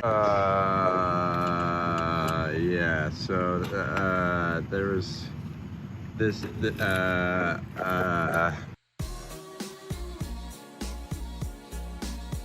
Okay, the mystical hammerhead is gone in because it has the precious tungsten we need. The precious tritium. There we go.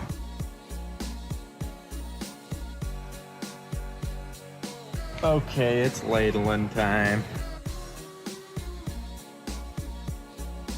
Okay, test fit. Oh, like a glove. Okay, so I hit these with a hammer until they broke. Okay, we're about to attempt something science has never attempted before, and it may or may not end poorly. Oh, look at all these goodies. It's not good. Oh, why was the spoon wet?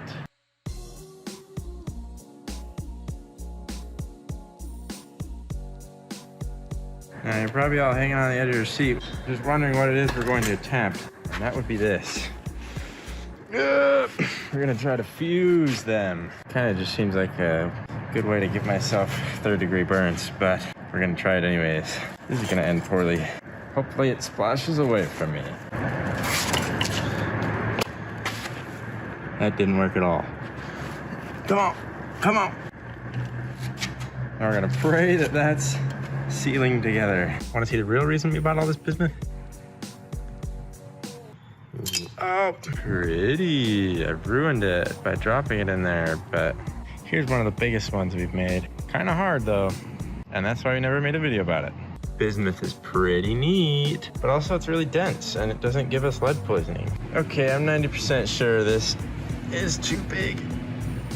Oh, maybe not. That might be just right. Now the real challenge is getting this in here without demolishing my fingers. Ugh.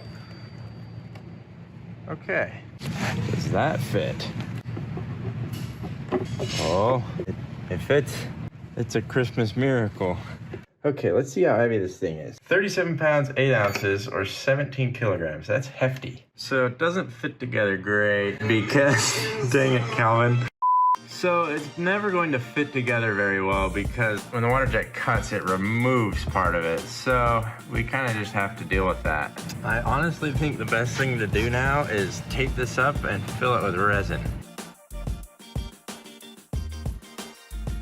I'm thinking we'll go with Luxe Turquoise here. Maybe we can mix in a little bit of golden indigo as well. That doesn't look very golden though, if you ask me. Ugh. And in this inner tube, we have some elemental tungsten powder that we'll be adding to the mix to make it that much heavier. Time for a little of the secret sauce. Oh, that's interesting how it sinks so fast. Yeah.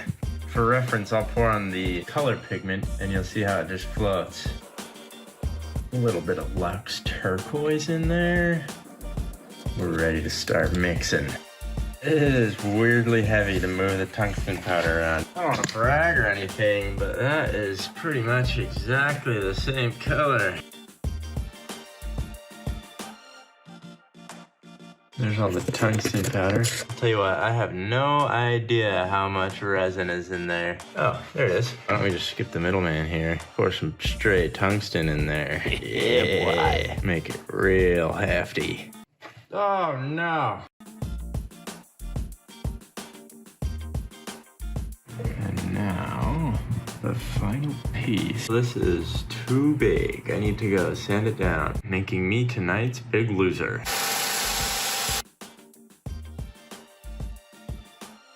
Okay, it's all cured up. Not the prettiest thing, but not the ugliest thing either once we get this tape off. But let's do a quick weigh-in. Oh, okay, 22 kilos or 49 pounds. Linda, you put on some weight. Okay, here she is in all her glory. I'll dub it Linda's hammer for obvious reasons. We're ready to go do some tests. Oh, it's massive. Oh, that guy's huge. It is so heavy. I gotta set it down. Guess how much that is. I'm gonna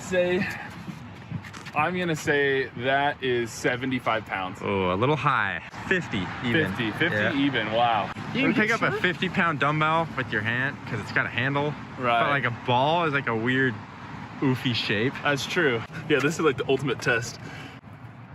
Oh, was it off for a second? Maybe. Oh, you rotated it. So when I went to the bowling alley to buy these pins, I asked him what he thought would happen if I threw the ball down, and he said it would probably break whatever it hit and also would ruin the return machine.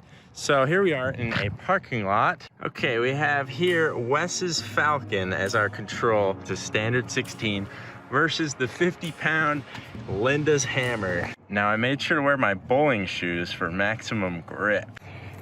Hey Siri, start a bowling workout.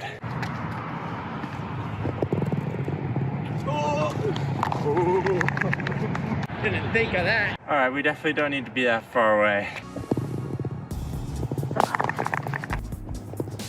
Oh, what a strike. Those things didn't stand a chance. Ah. Yeah. Oh, no. Oh. I'm gonna pull my ACL trying to stop that. Thinking I'll go with the granny shot method on this one. Come on. This bowling alley sucks. Uh-oh.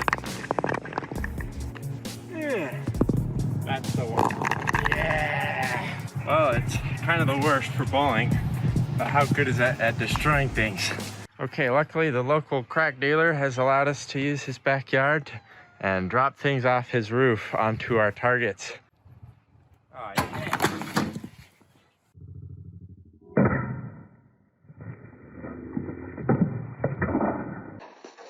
It split our wooden base in half.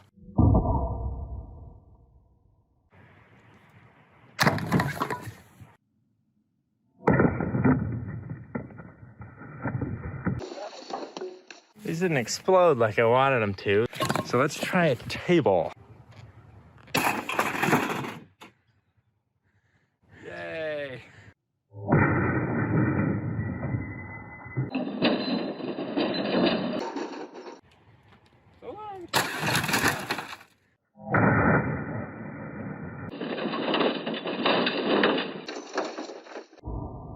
Would you just look at it? Oh, well, we smashed the back end. Oh, there's our entry wound, but the CRT is still intact. You know what that means. CRT smoke. Don't breathe this. Well, I call that a success. A smashing success, if you will. Got our speaker circuit board there. They just don't make them like they used to. And in this case, that's a good thing. Something that's always surprised me about these old monitors is just how thick the glass is. That's a lot of glass.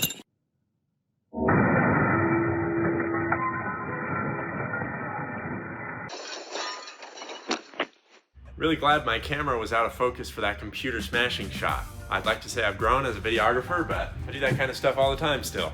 Anyways, Newton's law states that an object in motion will stay in motion. So if you filled your tires with tungsten powder, would you be able to coast for a really long time? Well, let's find out together because it's been a while since we filmed this one and honestly, I kind of forgot. We have here 20 kilograms of elemental tungsten powder. Oh, it is very heavy. We're going to take that tungsten powder and put it in the wheels of this bicycle and see how that affects riding a bike. Prepare yourselves for the ultimate bike test gauntlet. We got agility, we're gonna do top speed, a coasting test, braking, and a ghost riding test. Ghost ride the whip. Ghost ride it. Oh, that is the heaviest sand you'll ever feel. Okay, so the cheap and simple solution to this might not be the best, but we'll find out. Well, I'm gonna take these sandwich bags, fill them up with the tungsten powder, and use spray adhesive to get them to stay in the wheel. I figured trying to put the powder in the inner tube wouldn't work out very well, and it wouldn't actually fill it up.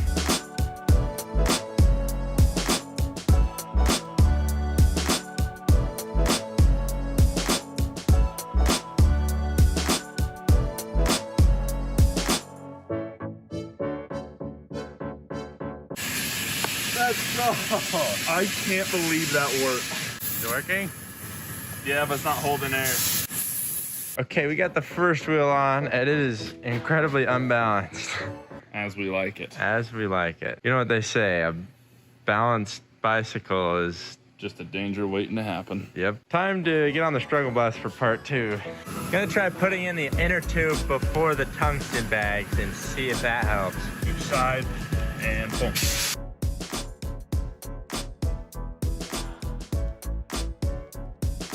This is big news. Oh. All right, here's the first test. It's really hard to turn. Doesn't help that I kind of suck at doing that. Got some extreme flat spots here that aren't filled in by the tube. Back tire's a lot better because we got the tube in there, so maybe we can figure something out for the front. That's why it wouldn't hold air, and that's why you don't use screwdrivers to put on your tires. Well, yeah, I don't know who thought this was a good idea. I'm now emptying the contents of my bowels, the bag, into the inner tube, and we're gonna fill it with that.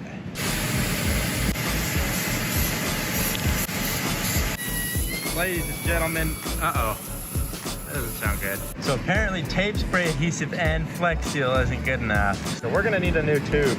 Okay, we got a new one. We're gonna put them both in, the patented 2-tube technology. And we're just gonna fold this to the side.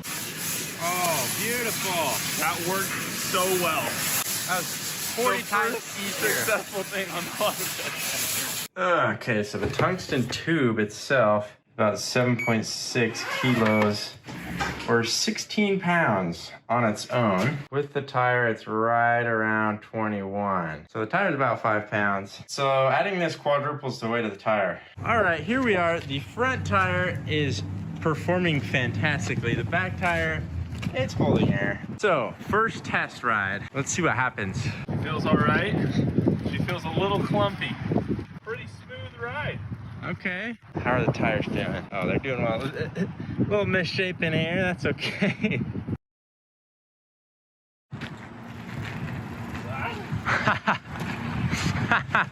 I tried to be speedy, and that was kind of hard to maneuver. I'll try it again to see if it's user error or not. Yeah. Okay, that's a little better. I wasn't going as fast. Nope. A little too fast.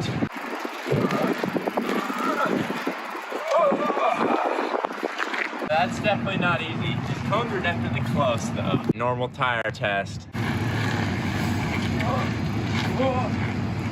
It's definitely better. I feel like you're going faster than you were with the tungsten wheels too. It's definitely easier. Good. To maneuver around. Palmer's drawed it out today, so that's probably why these tests aren't going to be completely accurate. He's got more power going on.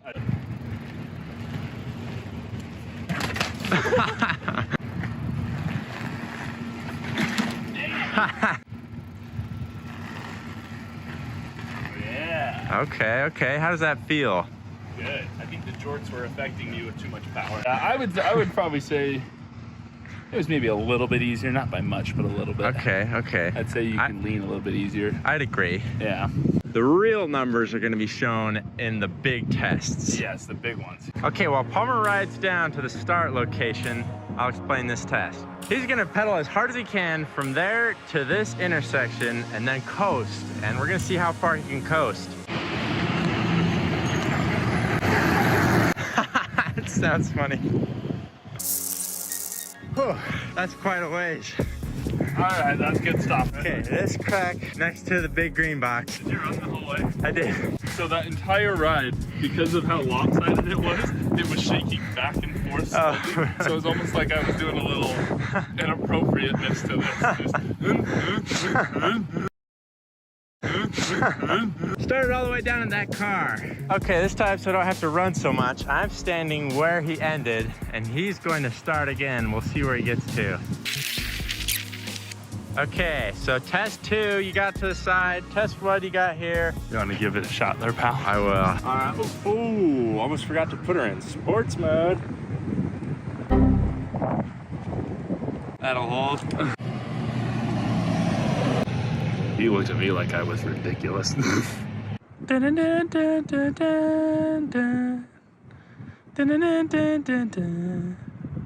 you what, that uneven tire was slowing me down big time. Oh yeah, totally. It's like going good, and it's like You're gonna pass my you already passed my first mark.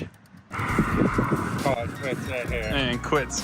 So you were about like 6 feet behind my first one. Consistent results. That's Yeah. what we're looking for. Oh, you're cooking. You're cooking. Here's our old record. You smashed that old record. Oh, you made it a mile. I made it to 1 mile. Good job. How does it feel? I feel great. How do you feel? Good. Tired? You know, you could definitely tell on that one that the weight distribution for the tungsten was slowing us down. This is just, yeah, this is easily moving. Okay. Well, I don't think we need to do any more tests because that's a clear winner. Now it'll be interesting to see if top speed affects it much. If he was going faster and made it further, or just because he wasn't getting his bones rattled. Okay, breaking news. We're doing a 0 to 60 test. We obviously can't get the real speed. We're gonna see how long it takes to go from this driveway to that little break down there. Go!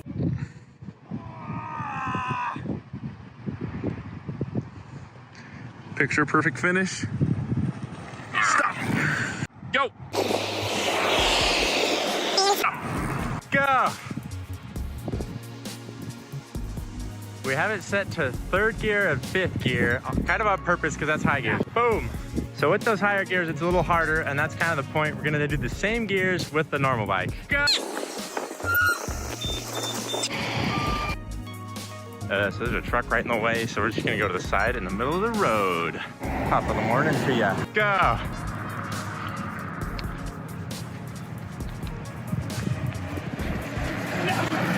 Go! Nice. Go! How'd you feel about that one? Go! Okay, braking test. Palmer's gonna start over there and start braking at this edge of the driveway and see how far he goes.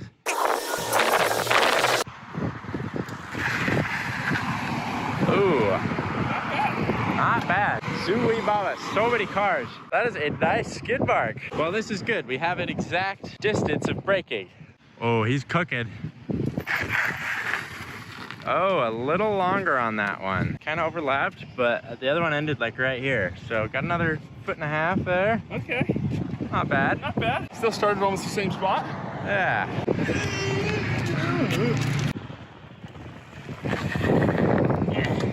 Oh, almost the exact same spot. Oh, you're too consistent. This rock right here is our mark. Like that's right where you stopped, and I stopped maybe 5 inches behind it. Nobody touched that while we're gone. Yes. Had to switch sides because of the truck. Here we go. Oh. I went much farther. You did. Here's the originals. Right around here they stopped. All the way out to there. And you might have started braking earlier. Interesting. I would have thought since you had more mass, it would have been harder to slow down. But more mass also had more friction. True. Maybe. And maybe you weren't going as fast because it's harder to get it moving. Right. The results will tell us on the once I edit it and see the numbers. Ballin'. Well, you definitely went further or farther? Who knows? Further than we previously did. And we are not sponsored by Johansson's Plumbing Inc. But if you're watching this, Johansson Plumbing Inc., Yeah, I'd say it's pretty clear. So this says rolled out farther, stopped less. Yeah, that's interesting. Which is kind of random, and I don't know our official times, but I'm pretty sure we accelerated faster without the tungsten by a whole 1.5 seconds. Wow. That's a guess. Tungsten tires, normal tires. 5 or so feet. He's going. That's even 20. 21. Only 20 miles an hour? 21, 22. I thought I could do better. Would you like to try again? I don't know. You a little tired? You tuckered out? I'm tuckered out. I only got 21. That's tough, dude. Those are hefty tires. I thought I could get more than that. I think 21 is going to be my top if I'm being honest. I think you got about to 23. That was pretty good. Not bad. 22, 23, 25, 25. Any faster, he'd be breaking the law. 26. Right next to me. 27. All right, 27. Pretty clear winner on those top speed runs. Now it's time for the Ghost Rider test. Oh, heck yeah. Yeah. Hey. Yeah. Oh, not as far. Oh, curves. Uh-oh, the sign. Yeah.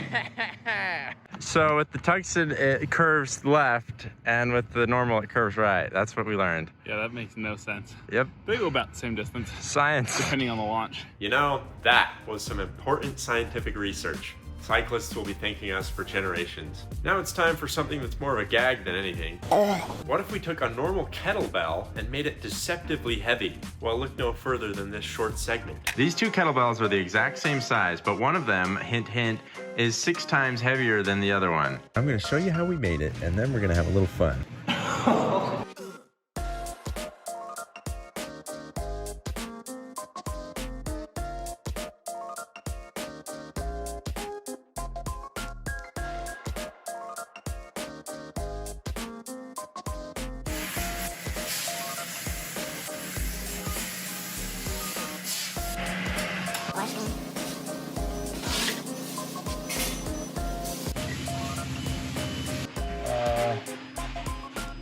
Almost.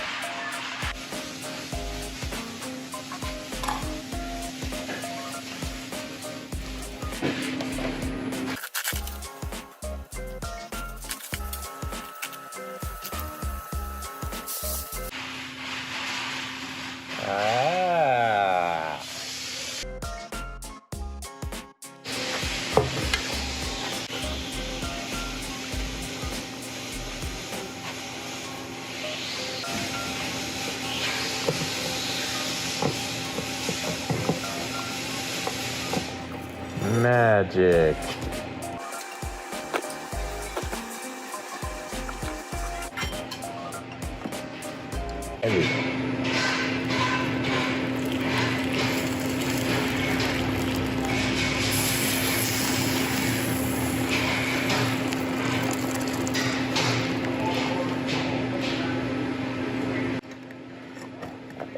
A lot of you were offended that I called this a spatula in the last video. So anyways, I'm gonna put the spatula in here. Now I have to figure out how to get this that has no handle into there. You know what? I'm just gonna ladle it. No shame in ladling. Ooh, pretty colors.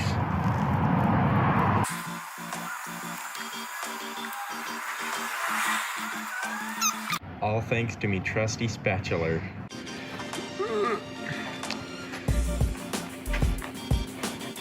Oh, that's hefty. Is it hefty? Yeah. Did we just make an 8-pound kettlebell 50 pounds? Perhaps. Into the Valley of Death Road to 600. Oh, yeah. Ooh. This is only half. Oh, that is only half, isn't it? Oh, I didn't even think about that. That's gonna be great. In LBs, we have 23.6. Let's go to way. 10.71 grams. Goodness. No. 10.17 thousand grams. Oops. All right, we got the second mold ready here. Our bismuth is warm. We shall now begin. Oh, there's water in that sand.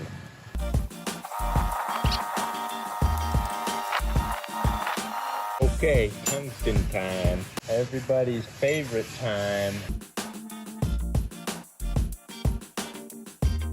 Ladies and gentlemen, but 95% gentlemen, I have good news and I have bad news. I'll start with the bad news. The bad news is the world's heaviest baseball is falling apart. But the good news is we can salvage the tungsten inside it and put it into our weight.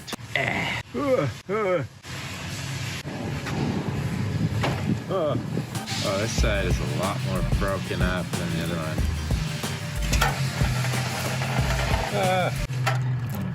No. Burnt baseball. Don't breathe this. That's what dripped down. That looks like a fun piece of art. Now, this is KO wool that I'm using to heat it up, and you're not supposed to do this because it burns and you breathe it and you get toxic fibers in your lungs, but I'm just gonna hold my breath. Okay, it's been about 10 minutes and I think it's ready to go.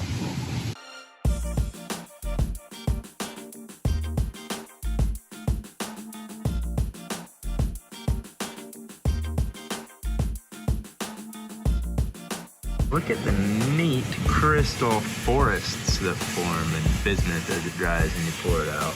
All right, time to melt it.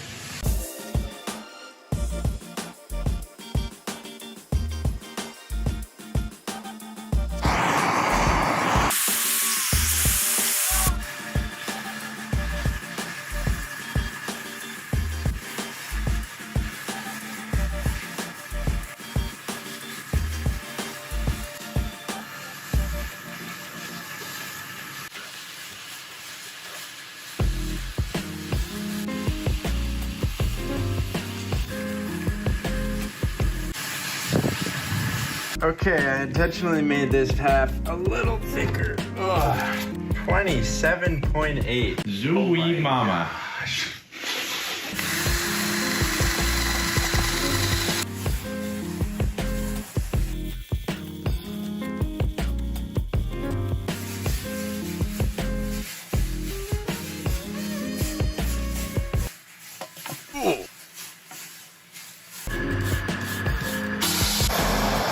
Blowing 1,000-degree night.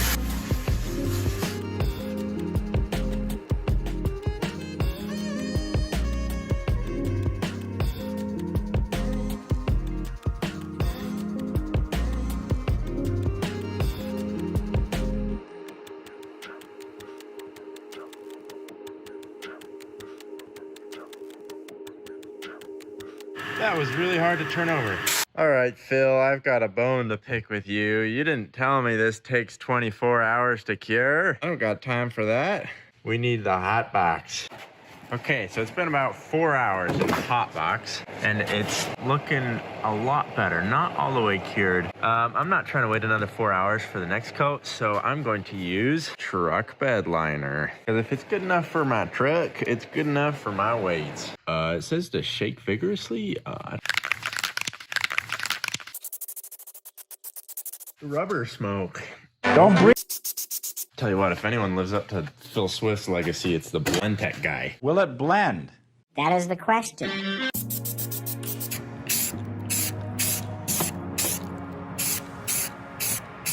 Oh no, that looks like doo-doo.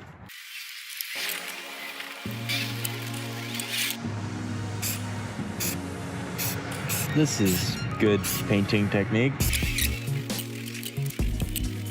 How many times did I stick you in my pants so you wouldn't peel off the undercoating?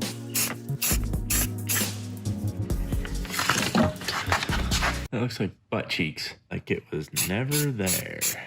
Okay, we're ready for the ultimate weigh-in. Normal kettlebell, 8 pounds. Big Bertha, 51.5. That's bonkers. I didn't know if we'd make it above 50, but we are well over that. I'd call that an achievement. Look at that side by side. They're the same size. Only this one weighs, what, 6 times more? That's ridiculous. Mission accomplished. Hey, Scotty the Hottie, can you move this for me? Where am I going? Okay, you put it on there.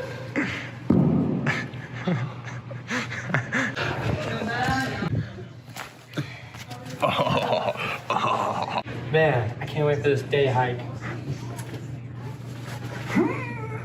Oh, you got pranked. Oh, gosh. Oh, it's been a long day. I gotta go poop. What is this? Oh, you got punked. I guess I'll just use the shower. Okay. Make sure to waffle stomp. Here's a fun fact about that last video. I was working on it while on a trip with my friends. That's probably why I didn't take the time to voice over pretty much any of it. The amount of times I stayed up till 7 a.m. editing a video is a lot more than it should be. That's why some of those older videos suffered in quality, because I would film it and edit it all by myself within a week. Moving on, I know a lot of you, while you were watching the world's heaviest baseball 2.0 smashing a bat, were thinking, what would happen if the tungsten sphere was dropped on a whole bunch of different things? Well, fear not, dear viewer, because the next 10 minutes are dedicated to that question exactly, and a whole bunch of green screen shenanigans. Now hold on just a minute. We decided to refilm this video because a lot of the clips didn't turn out how we wanted. Was this a wise idea? Maybe, maybe not. Problem number one was there was no green screen. Yeah, baby. There were some problems with the HDR, so all the clips made you feel like you were staring at the sun. We didn't even show the weight of the tungsten ball. That was like the whole point of the video. And remember, The only difference between screwing around and science is writing it down. so somebody write this down. 321.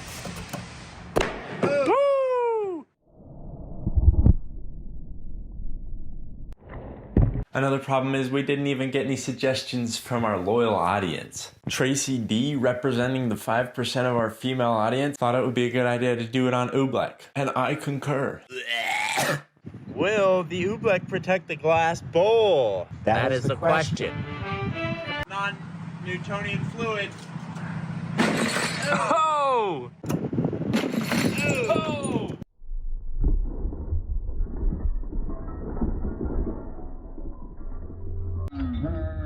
Well, that most definitely did not survive at all. Yeah. Well, yeah, this is gonna be really fun to clean up. Like, oh, geez. Look how hard these are staying though for so long. That's so weird. This is still solid. And now, like, it's all liquidy in my fingers again.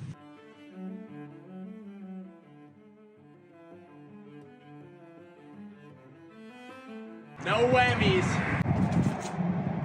Oh, right in half. Oh. This clay we bought was real dumb and it wasn't real clay. And so it was more like foam than actual clay. So we want to see what happens when we use actual clay. And it didn't deform at all. It just kind of split right in half. But man, that tungsten has some force behind it for sure. Can I see? Clay ball verse. Ball versus ball. Oh!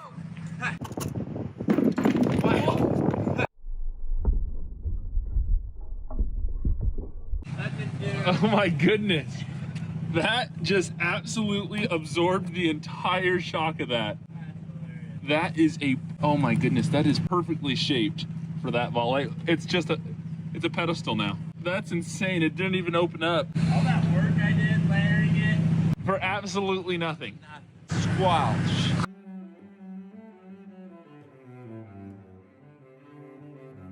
Now you might say it's lame that the ball didn't explode the clay like we'd hoped, but I'd say this is a pretty good visual showing how the impact is absorbed. All right. Sorry, SpongeBob. Oh, all right, all right.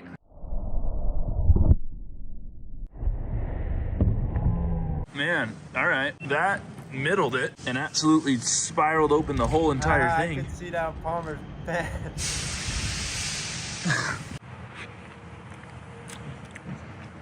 That is delightful. I've got some on my hat.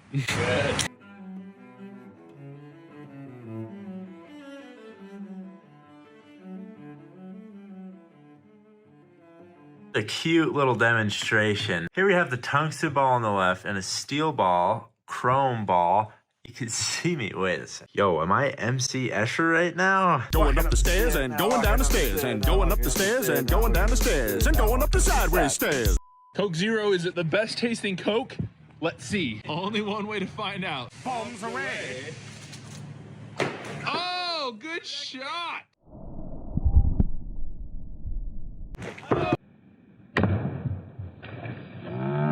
All right, I am satisfied with that. That is a flattened can right there. Good shot, Maurice. Thanks.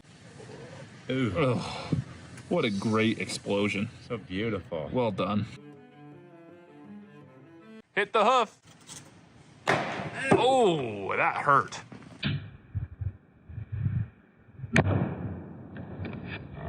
Oh.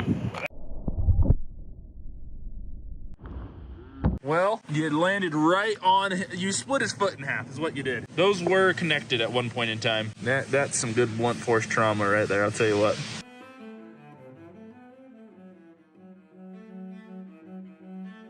All right, we've got big old Billy and the ballistics gel ready to go. Billy's gonna take one for the team. Let's see if Billy the torso can take it on. Resuscitation. Whoa! Whoa!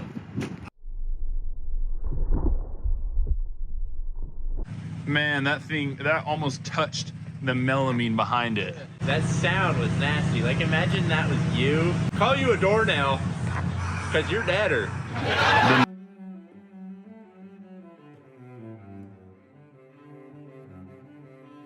All right, Palmer, speed stacking this kinetic sand because it falls apart too quickly. Oh! Amazing.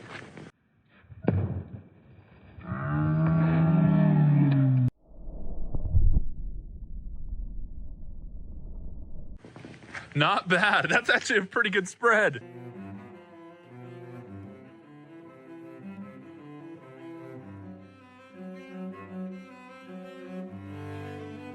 You can see right here that the kinetic sand was all bad and we didn't stack it correctly. So you better believe we stacked it like the ASMR videos and smashed it. A second attempt using the cylinder, and boy, oh boy, is it looking good. That is some beautiful layerage, and it's going up against the tungsten ball. Lovely. Rainbow time. All right, satisfying video compilation number 4, 5, 6. Yes! Yes!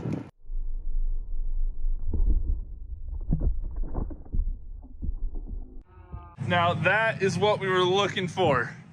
It's like my birthday.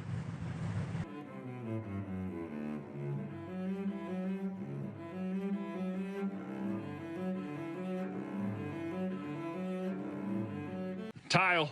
Construction.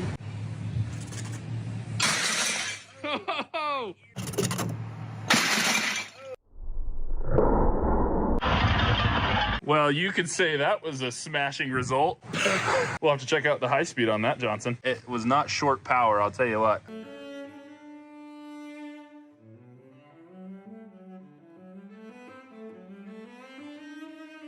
All right, we now have a completely full thing of Skittles in this Pyrex. About 643 Skittles in there. Rainbow on rainbow. Taste the rainbow on 3. 1, 2, 3.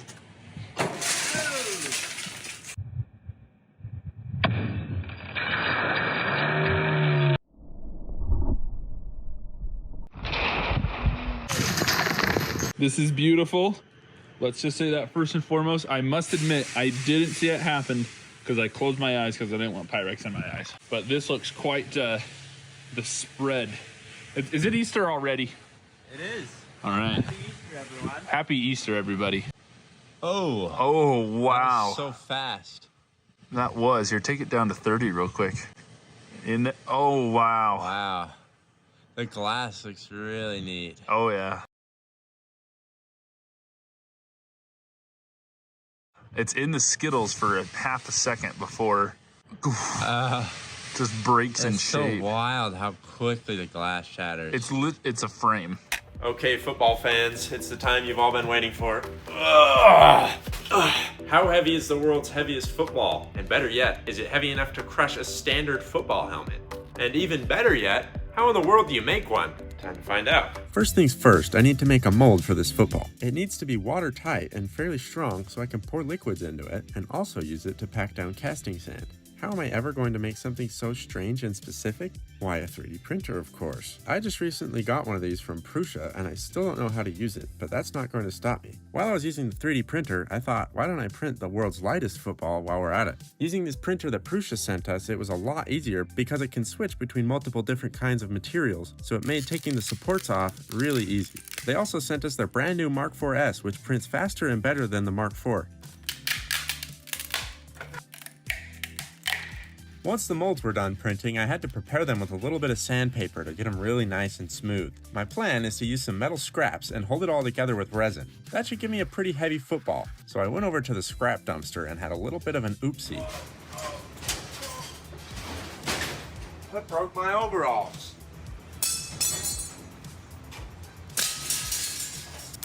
Came clean off. That's what it's supposed to look like. After collecting all the scraps, it was time to start pouring the resin. Alright, I actually don't have any mold release, so I'm gonna prep the molds with something else. No, it's not refried beans, but something better. Used cooking oil. Just get that nice and coated there. Here's the before and after. So hopefully that means the resin won't stick to it as much. Alright, now let's get that scrap metal in there. Here's our secret ingredient. Get some nice screws to fill the gaps, you know what I'm saying?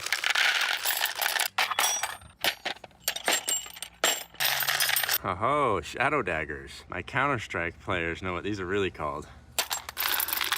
All right, we're gonna go ahead and pour this in here. Oh, yeah. Cup of resin number 2. Cup of resin number 3. This is a ton of resin. It would have cost us like $100 just in resin for this. But luckily Weisbond sent this to us, so this was free. I just thought of something. I printed these molds out of the least heat-resistant material, and epoxy resin cures from heat. Hopefully that doesn't cause any issues, but it just might. Well, gamers, the sun's going down. It's currently golden hour, and I got some bad news. It appears that, well, first of all, the resin's hard, which is kind of a surprise to me. I'll be honest, this usually takes like 48 hours to cure, but because I did so much, it got so hot that it melted the mold. Not exactly perfectly football shaped. At this point, I just hope I can get them out of the molds. I think the heat fused the resin and the molds into one, so there's no way that's coming off. There's absolutely no way I'm going to be removing this mold from the resin, so it's going to be included in the final product.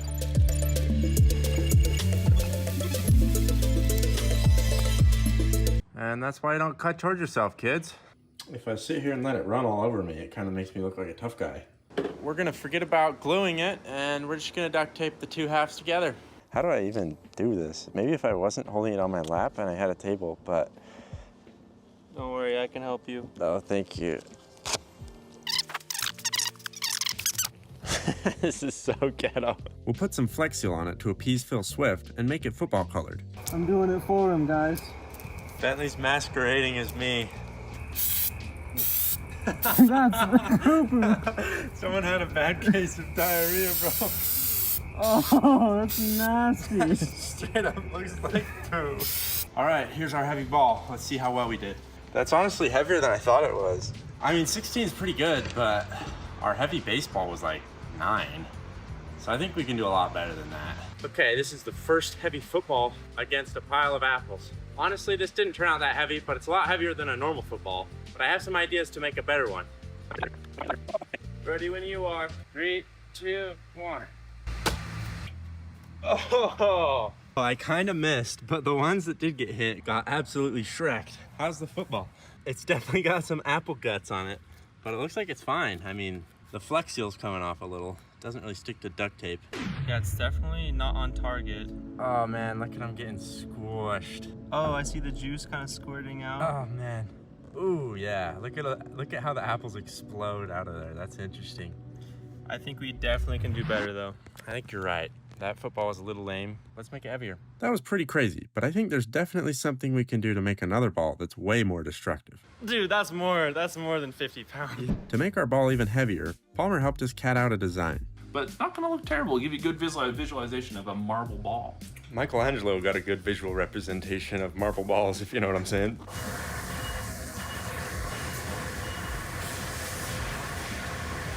Then we went and cut it on the Waterjet. Palmer left, so I had to heave this massive marble slab onto the jet all by myself.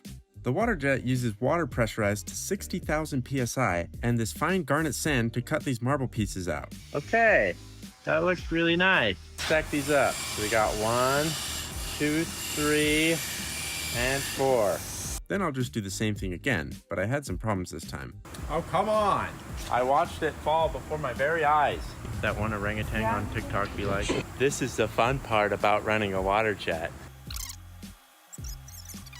Do my hands deceive me? There she is, ladies and gentlemen. All right, here we go. This is our general shape here. Okay, here it is next to a normal football, an official size football. It looks to be a little tall. Might be a little too wide as well. We might have overshot it, fellas.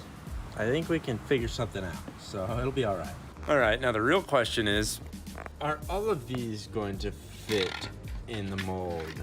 Because it's one thing to fit one, but it's another uh-oh gamers. So I need to shave off that shape. Same on the other side.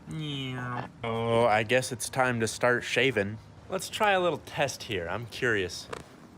If I take the marble and go, it seems to be scratching the cement. However, it looks like the marble is being scratched down and the cement is actually fine. That's just the marble coming off on the cement. So I'm gonna go jork it on the sidewalk for an hour and I'll be right back.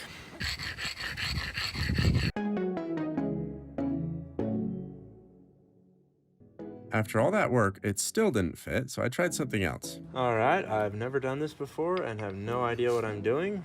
So I don't see any way this could go wrong. Huh.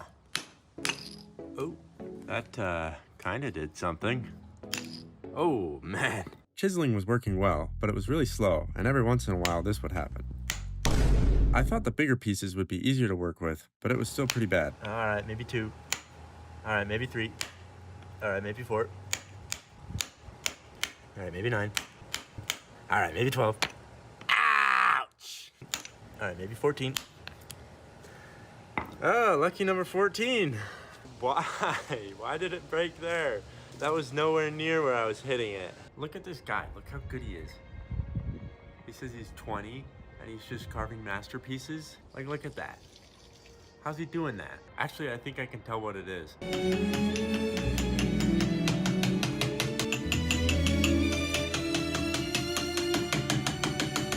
Somehow that didn't work. I think I need another method of shaping this marble if I want to maintain my sanity. When in doubt, super glue. Oh, chow. And bazinga. This is so dumb. I'm literally just undoing all the work I did yesterday and this morning. If you've ever used a lot of super glue at once, you know that it wrecks your eyes, ears, mouth, and nose. Ugh. Bazinga. Goodness gracious. Look at this thing. Ugh. All right, now I need to figure out how to mount this on a lathe and make it turn. So that's not gonna be easy or fun, really, but that's not gonna stop me. Now here's what I'm thinking to mount it to the lathe. We cut out some circles on the bandsaw, and then we take said circles and go on the end, and that way we can mount it on the lathe. Huh. All right, that's not a chisel. They finally fit. This is good, this is fine, everything's okay. Oh, this is probably not good to breathe. All right, it's done, but whew, it smells like cancer in here. Do you want to weld my overalls back together? Your overalls are underalls right now? Yeah. Come on. We're gonna weld it to the limo. I'm gonna be stuck. Oh, nope, there we go. Oh man. Oh my god. It was worth a shot. We treat the two strands like a twist tie. Oh yeah, alright. Vector. Custom. Oh yeah, it's custom, alright. I paid extra for that. Wow, that I'm not gonna lie, that kind of works better than I thought it would. Uh-oh, that's definitely coming off. Let's turn it on and see what happens. It's working. It's working. I don't know if I want to go any faster than that, I'll be honest. How do I even do this? Oh, something like this. I feel like we gotta start with it not on and just smooth out some of these edges. If I'd have had that when I spent 3 hours doing stupid chiseling yesterday, I'm chapped. All right, with all this marble dust in the air, I should definitely have a respirator on, even though I hardly know her. I'm gonna try turning on the lathe now and cutting it, because now I've kind of rounded off the corners. It's probably not going to break off or ruin the angle grinder or kill me anymore, so. All right, here we go, gamers.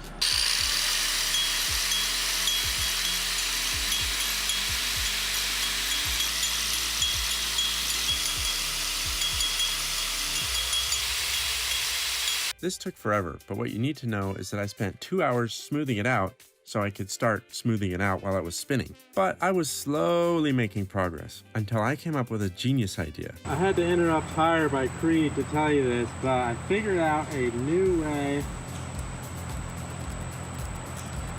to see where the high parts are, because it's taking way too long to actually carve it down. And boom, we see exactly where the high parts are and where the low parts are. So now I just shave that down and do it again. A couple hours later, I was almost done. I'm thinking that's good enough. It's definitely getting wiggly in there. Probably because I've been cutting it down. So let's take it out before it blows up on me. Just as I suspected, the little pieces are not even visible. So I'm really glad I spent the time cutting those out and fishing it out of the Waterjet. In other news, it snowed indoors. It's a Christmas miracle. Look at this.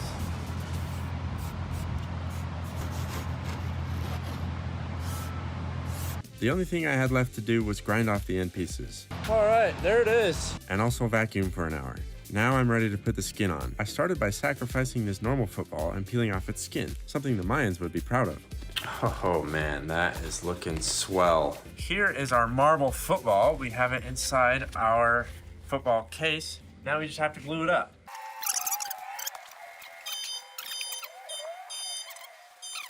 All right, let's see how heavy this ball is. It only took me like 20 hours to make, so hopefully it was worth it. 11? What? No. Oh my gosh. It's lighter than the first one. It took you how many days? So long, like 2 full days of trying to make this stupid ball.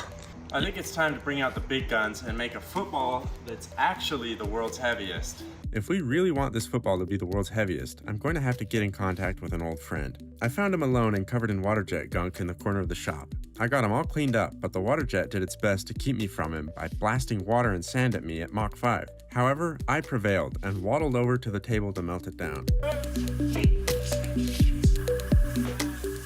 I was being dumb on purpose and hitting the bottom with a hammer, but then I actually hit my head with the hammer, and that hurted.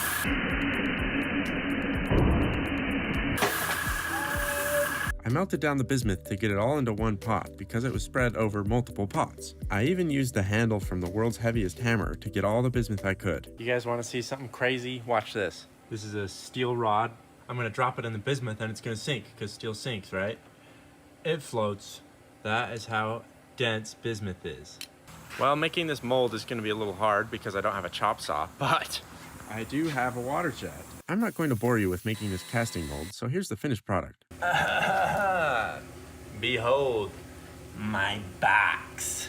Now that I have a box, I can pour this casting sand into it. Someone threw away my other stuff, and I can't buy more because by the time it arrives, this video needs to be posted. So I need to try really hard to make this amount of sand work.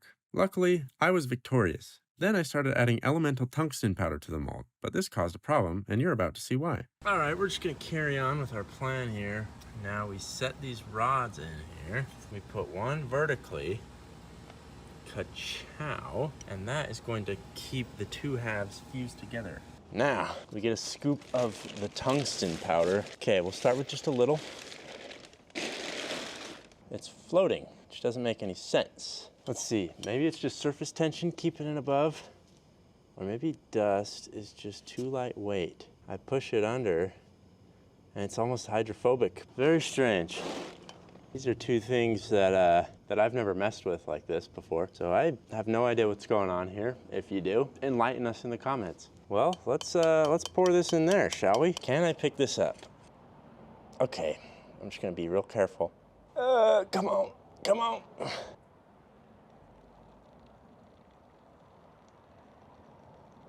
Slow and steady wins the race. No need to rush here. I really have no idea what's gonna happen. This feels very strange. I'm gonna try and stir up the stuff on the bottom. I don't know if I'm hitting sand or what I'm hitting. Certainly not going according to plan. I have no idea. I kind of thought the tungsten would just sink in the bismuth, but the fact that it's floating is very strange to me. We're gonna let this cool for a minute or two, and then we'll come back. Okay, we're gonna put this tungsten carbide rod in the middle, and that will let us fuse the two halves together. We're gonna kind of try to layer it. Bismuth, tungsten, bismuth, tungsten. You never really know what to expect when you're doing dumb things like this, so you kind of just gotta adjust as you go. That's kind of a nice little metaphor for life now, isn't it?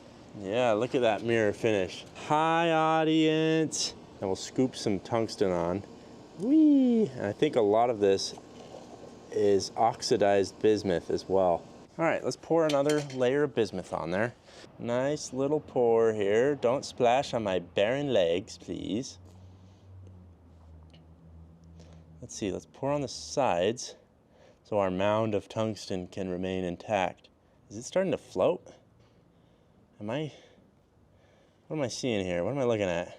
Never before done, never before seen by man experiments happening here. Okay, I'm just gonna do a very small layer here just to kind of trap that tungsten dust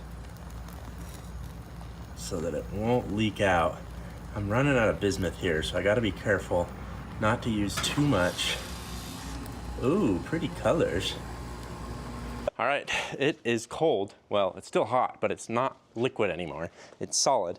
I'm thinking if we can just take this out oh so carefully. Oh, that's just gonna yoink it right out of the, yeah, oh, yep. Oh. But my genius plan of just pulling out the whole football from that rod is not gonna work, and I'm gonna have to remake the mold. Ugh, oh, it's steamy. Just like my doo-doo. No. So much powder on the bottom. No, my theory has been proved true. I have an idea for the second one to make it actually work. We'll talk about that when we get there. Ladies and gentlemen, it is time for you to see my awful method. And we're gonna find out together if it works or not. Okay, it's getting a little dark. We gotta hurry. Oh, this is leaky. How did I not remember that? Okay, we're pouring some in there. Okay, but not too much. That's the secret. And now we're gonna rotate it. We're gonna get a nice coating around the outside of the mold. I should not be breathing these fumes. I'm bent over exerting myself and breathing noxious fumes. How to get cancer 101. Oh, but that coating is looking lovely. Almost as lovely as your mom. Every viewer of the Waterjet channel has a beautiful mom. Maybe by this point you figured out what I'm doing. I'm going to make a nice little shell around the outside, and then we'll fill it up with the tungsten dust since it refuses to mix. Oh, we're getting a nice bismuth pattern. What a treat. Bismuth is always a pleasure to work with. That's pretty decent. Now we do another layer. Oh, my back. This is back-breaking labor, I'll tell you what. Working in the metal foundry. Oh, that's probably too much. Let me do the same thing again. Get some Osmo action going. Probably can't see a dang thing. I'm Miss Bentley. With the shell coating the outsides, I can now add the tungsten rods and powder and fill the ball shape to the brim. Then I'll make it as smooth as my brain, and I'm ready to pour. All right, I'm pouring. I'm addicted to pouring myself a bismuth football. I don't know if it's better to pour in one spot or move around, so I'm gonna move around. We are running low on bismuth here, ladies and gentlemen. Oh, that is a hefty John. Oh, it's pouring out bismuth tungsten dust. Well, time to take this out and hope it's stuck together, because if not, it's gonna suck. All right, how do I get it out? I didn't think that far ahead. Holy moly, that's heavy. Oh my gosh. Oh, we gotta weigh this. Holy crap. I'm doing a deadlift over here. Oh, lift with your legs. Oh my goodness gracious. No way, dude. It's like hard to grip because of its shape. Oh my God. And it weighs so much. Oh no. That is... We gotta tape that up right now. Yeah, we gotta start taping, brother. Look at my legs. I'm quivering. I'm quivering in my jorts. Reject humanity. Embrace monkey. Gorilla don't mess around. No matter if it's glue or if it's tape or if it's dragging a little boy around at the Cincinnati Zoo. Oh. Okay. Yeah. That will keep the football together pretty much no matter what. So now we put the skin on it. Palmer is gonna get wrecked tomorrow. That's all I know. We're gonna drop it on his toes and he's not even gonna know it. Oh, I'm gonna drop my... Phone dropped us, drop it on his toes. All right, let's go dissect a football. Is that pressurized? Yes. There's a bladder inside. Maybe we should deflate it, huh?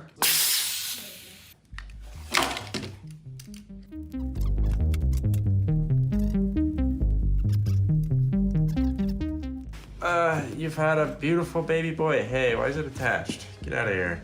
All right, now we're putting the ball of metal inside. It's currently 11:11, make a wish. I wish that everyone watching this video has a good day. Oh, wow. Perfect. What a fit.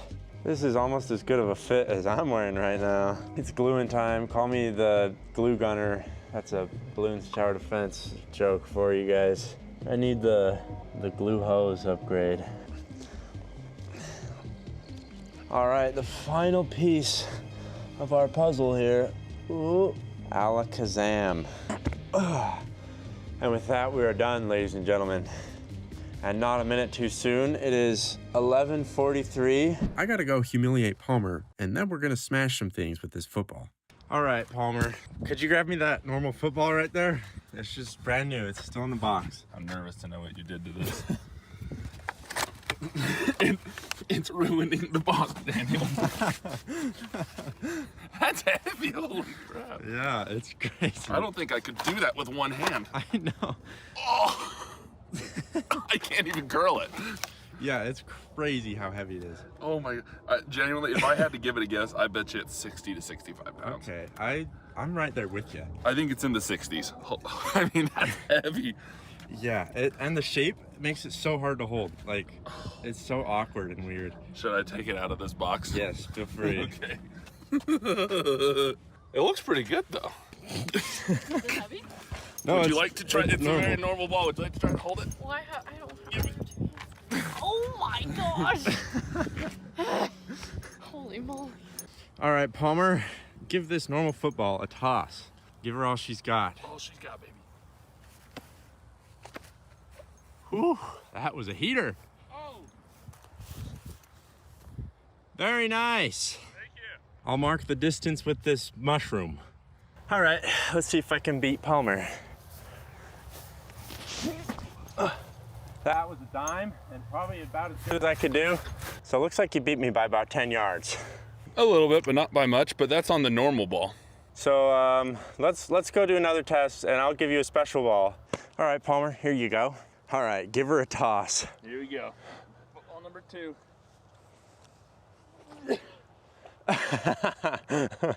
You know what, that was fairly impressive. That's not horrible. That wasn't bad. All right, I'm gonna beat Palmer for sure. All right, here we go, about to throw a dime. Yeah! Holy crap. If you really look at it, Daniel, the difference between that throw and this throw, which was mine, is only about 5 feet. That's only half the distance. We're getting closer. So I think we have one more ball to test. That's a reduction to 50%, Daniel. My plan has been working. Yes, sir. We have one more ball that may give me the lead. All right, Palmer, let's see you give this bad boy a toss. All right. You ready? Give her a toss.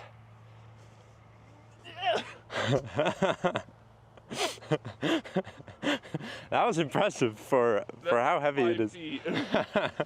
Yeah, 5 yards, maybe. Yeah, that's true. Probably 5 yards. It's time for me to take on Palmer and finally win. Oh! All right, it's time for me to put you to shame, Palmer. Yes, sir. All right, I'm gonna go for the shot put method where you kind of spin in a circle. I like that idea. And I'm gonna use both hands. Oh my goodness gracious. That's a solid toss. I won. I think you beat me. Mission accomplished. Mission accomplished. It only took me like 40 hours of making a football so I could throw it further than Palmer. Oh my gosh, dude. Dude, that's more than 50 pounds. You think so? Like, you hold a 45-pound dumbbell or weight, and I don't know, maybe it's because it's so dense. But now I'm like afraid that my toes are gonna get smashed. Yeah. I'm gonna try to drop it. So the logo's facing the slow-mo camera. All right, bombs away. Okay, 3, 2, 1. Oof.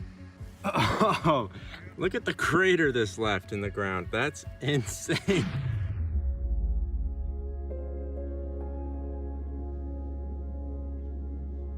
That watermelon is getting wrecked. Dude, loud. It's like a meteor hitting the ground. Oh my gosh, look at the watermelon juice going everywhere. That looks so delicious, actually. This is probably the best shot we've ever gotten with the slow-mo. Honestly, like that color looks so nice. Geez, 20,000 frames per second. That is definitely slow enough. Let's do that helmet test. I agree. All right, here we go, gamers. Once again, gonna try and get the nice logo facing the slow-mo camera. You ready? Yeah, I'm just gonna cover my eyes, my safety squints. All right, tally ho. 3, 2, 1. No way. This poor helmet. It is no longer usable, that's for sure. Oh my gosh, what about the inside? Yeah, I think it's safe to say you'd be deader than a doornail if you were wearing a football helmet and that hit you. Let's check out the slow-mo. Oh, another perfect drop. You can see the logo just fine. Contact. It's going into the dirt so much. It's just shoving it down. And now that it's stopped, it's just caving in. Not much flying around, but definitely a very scary image, imagining somebody's head in there. That is wild. And then the football just kind of bounces off and rolls away. That's crazy how big of a dent it left.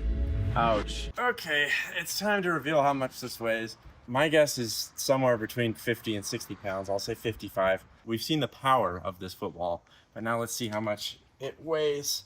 Goodness, how to break your scale in one cool trick. 60.8. That is crazy. 60 pounds. I'm very impressed, Daniel. All your labors were worth it. Well, if you've watched this entire video, you're probably either asleep or taking the world's longest dump. And also, if somehow you've sat through this entire thing and you're still not subscribed, go ahead and do yourself a favor and press that big red button. You obviously enjoyed something enough to sit through this entire video. You can count on many more goofy videos to come. And I can promise the video and audio quality will be better. You might say I've learned a thing or two in the last 4 years of doing YouTube. And if you're dreaming, I hope you're driving a really fast car, or sitting on a beach somewhere, or whatever it is that you want to be doing right now. Or flying around like Superman. I'm not gonna judge.